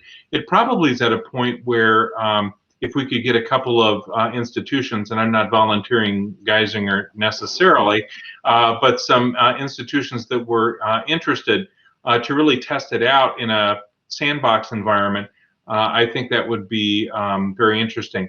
I would just mention that several of us were on the TEP, a technical expert panel for the last phase of Sync for Genes. And one of the things that came out loud and clear that the Sync for Genes group heard was the need for a developmental sandbox, an EHR environment that doesn't involve real AHR data, where we can actually begin to play around with these standards and see which ones work, which ones don't, what's optimal, what's needed. And if we can get a sandbox like that where we can begin to test these things in a developmental environment before we start crashing production systems, that would be a real step forward. Mm-hmm. Yeah. Great. Okay, so we'll go to the next most upvoted one from Bob. So what is one thing GA4GH could do to lower a barrier to the adoption of standards and enable a more efficient, effective exchange of genomic data? And Ron, maybe we'll turn that to you, and maybe you could speak from some of your standards experience. That's exactly what I will do. So we ran into this as CDISC, right? So when we published our first 10, 15, 20 standards that were in PDF documents, requirements and specifications, the industry was saying, that's a great start, but it's just not enough. So at CDISC, our board of directors and funders made a decision that we would customize an existing metadata repository. So what we did is we ended up taking all that information out of PDF documents and putting it in a metadata repository with APIs. So organizations, their clinical trial databases from Roche or Sanofi, they could interact directly with electronic tag data standards and pull them directly into the systems. Or they can get alerts of something that maybe have changed in a data standard. So that was a direction that we had to go in with CDISC that we started probably in about 2015, and it's really come a long way. But that is what made implementation much easier for the marketplace. Yeah, and I'd be interested to hear if any other panelists have some thoughts on this. Rebecca? Yeah, I think to be really honest, it's a business, and we have to go where the money is. So I think, honestly, for us, the easiest way to get us to put in the development effort and find the resources is to make it worth our money. So that means that one of our clients says, you better do this or we're not going to order from you anymore, right?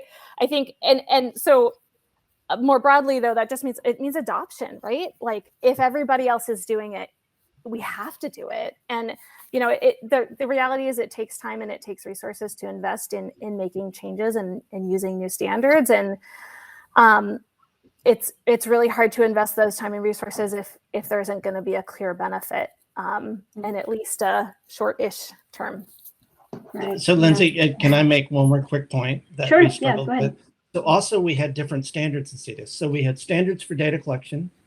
We had standards for electronic submission to the Food and Drug Administration that weren't directly connected.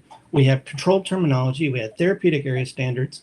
So the only way to connect all these different standards that were developed on different timelines was through that metadata repository. So we could actually connect all those standards together to be implemented at a single point in time, instead of somebody going, okay, what's your data collection standard? What's this standard? How do I use terminology? So that was also important. And so we will unfortunately have to wrap up soon, but I'd still like to hear everyone's answer to this. Mark, do you have any thoughts? I guess I would come back to the point I made about if a developmental sandbox is created, I think it'd be great for GA4GH to cordon off a piece of that to be able to play with the standards in that type of an environment, and actually to help inform the development of that sandbox to make sure that the experience the GA4GH has gained with interaction with end users is actually represented, so that we don't create an environment that really doesn't meet what ultimately our end users are going to require. And I'll hand it over to Heidi as well. Coming from the GA4GH perspective, do you have any thoughts on this? Yeah, I mean, I do, hear Rebecca's point, which is it can't just be like do it for the purpose of doing it.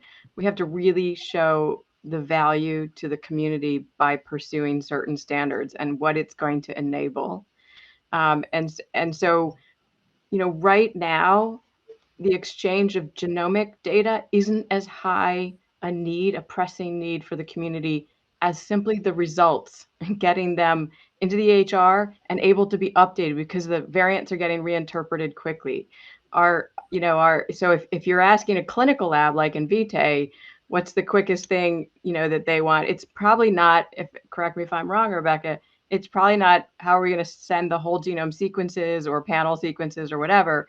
It's how can I get our, results integrated, sent to ClinVar, sent to EHRs, updated, things that our customers are asking us for every day. I want updated results and I want them as soon as they change. I want your data in ClinVar. I'm not going to reimburse you if you don't share there. So I think, the lowest barrier to adoption is exactly what Rebecca said, was the stuff that's hitting them hard right now. They will do what's needed if the community is forcing it, right? Okay, so unfortunately we are at a time here, but I'd like to say a huge thank you to all of our panelists and everyone who submitted questions. Those are fantastic presentations. So just to wrap up the end of this session, I'll actually be handing it over to Heidi for some closing remarks. Great, thanks Lindsay for great moderation. And we're just going to close it out before we move on to the social hour. So I did want to say a special thank you to our track 4 speakers. We had some just outstanding sessions on both COVID-19 as well as the session we just finished with building bridges, and a great keynote from Alan. So thank you to those speakers. Next slide. I also want to thank all of the plenary speakers whose pictures are shown here. It's just been an amazing meeting, honestly. And we've heard so many different perspectives, and also heard so much of the advances that Global Alliance is pushing, and all the standards that are being developed and the implementations. It's just an exciting time, I have to say. I'm very proud of this whole community. Next slide. And, a lot of the amazing meeting was, of course, because of an amazing program committee. So I want to give another shout out and thanks again to the outstanding program committee members, who I think you've now seen on 5 slides, but we can't show it enough, because we really do appreciate their work, as well as the rest of the team for managing this meeting. It's never easy to manage one of these virtual platforms. Next slide. And none of these meetings are ever possible if we don't have funding. And so we do want to thank the host institutions, our core funders, and our supporting funders. So thank you very much for making this meeting and many of the activities of Global Alliance possible. Next slide. And so we do have a survey out there that we would love everyone to take, particularly if your involvement in Global Alliance has come with challenges. We want to hear what those challenges are and how we can reduce the barriers for participation from everyone out there. We think you all have a voice to share, and we want to hear it. And if you're having trouble expressing it, let us know how we can help. So there's a QR code and a short URL to get onto our survey. It's probably also on the website. So please take the survey. Next slide. So I did want to just remind you of some upcoming meetings. We have our GA4GH Connect meeting. That's when a lot of the work streams get together and interact with stakeholders and cross work streams. So if you're interested in getting more engaged, more deeply with Global Alliance, that's a meeting to engage more deeply. And then, of course, you heard from Catherine North about our Genomics and Health Implementation Forum. Lots of stuff going on there that's really practical, because this is really about the implementation. That's coming up in November. So we invite you to join that as well. Next slide. And now the last slide, which is it's time for our social hour. So come to Spatial Chat and join us for the next hour. Have a drink if it's the right time zone, or you can drink mimosas in the morning. You can drink anything any time of day. It's okay for this 1 hour. So we hope to see you there, or bring your coffee, whatever works for you. Would love to see you on Spatial Chat, and I'm headed there shortly. Thank you all, and thank you very much for the behind the scenes help. Justina's been making these slides show up seamlessly, so thanks to her and Angela and many others in the team. See you on Spatial Chat. Take care.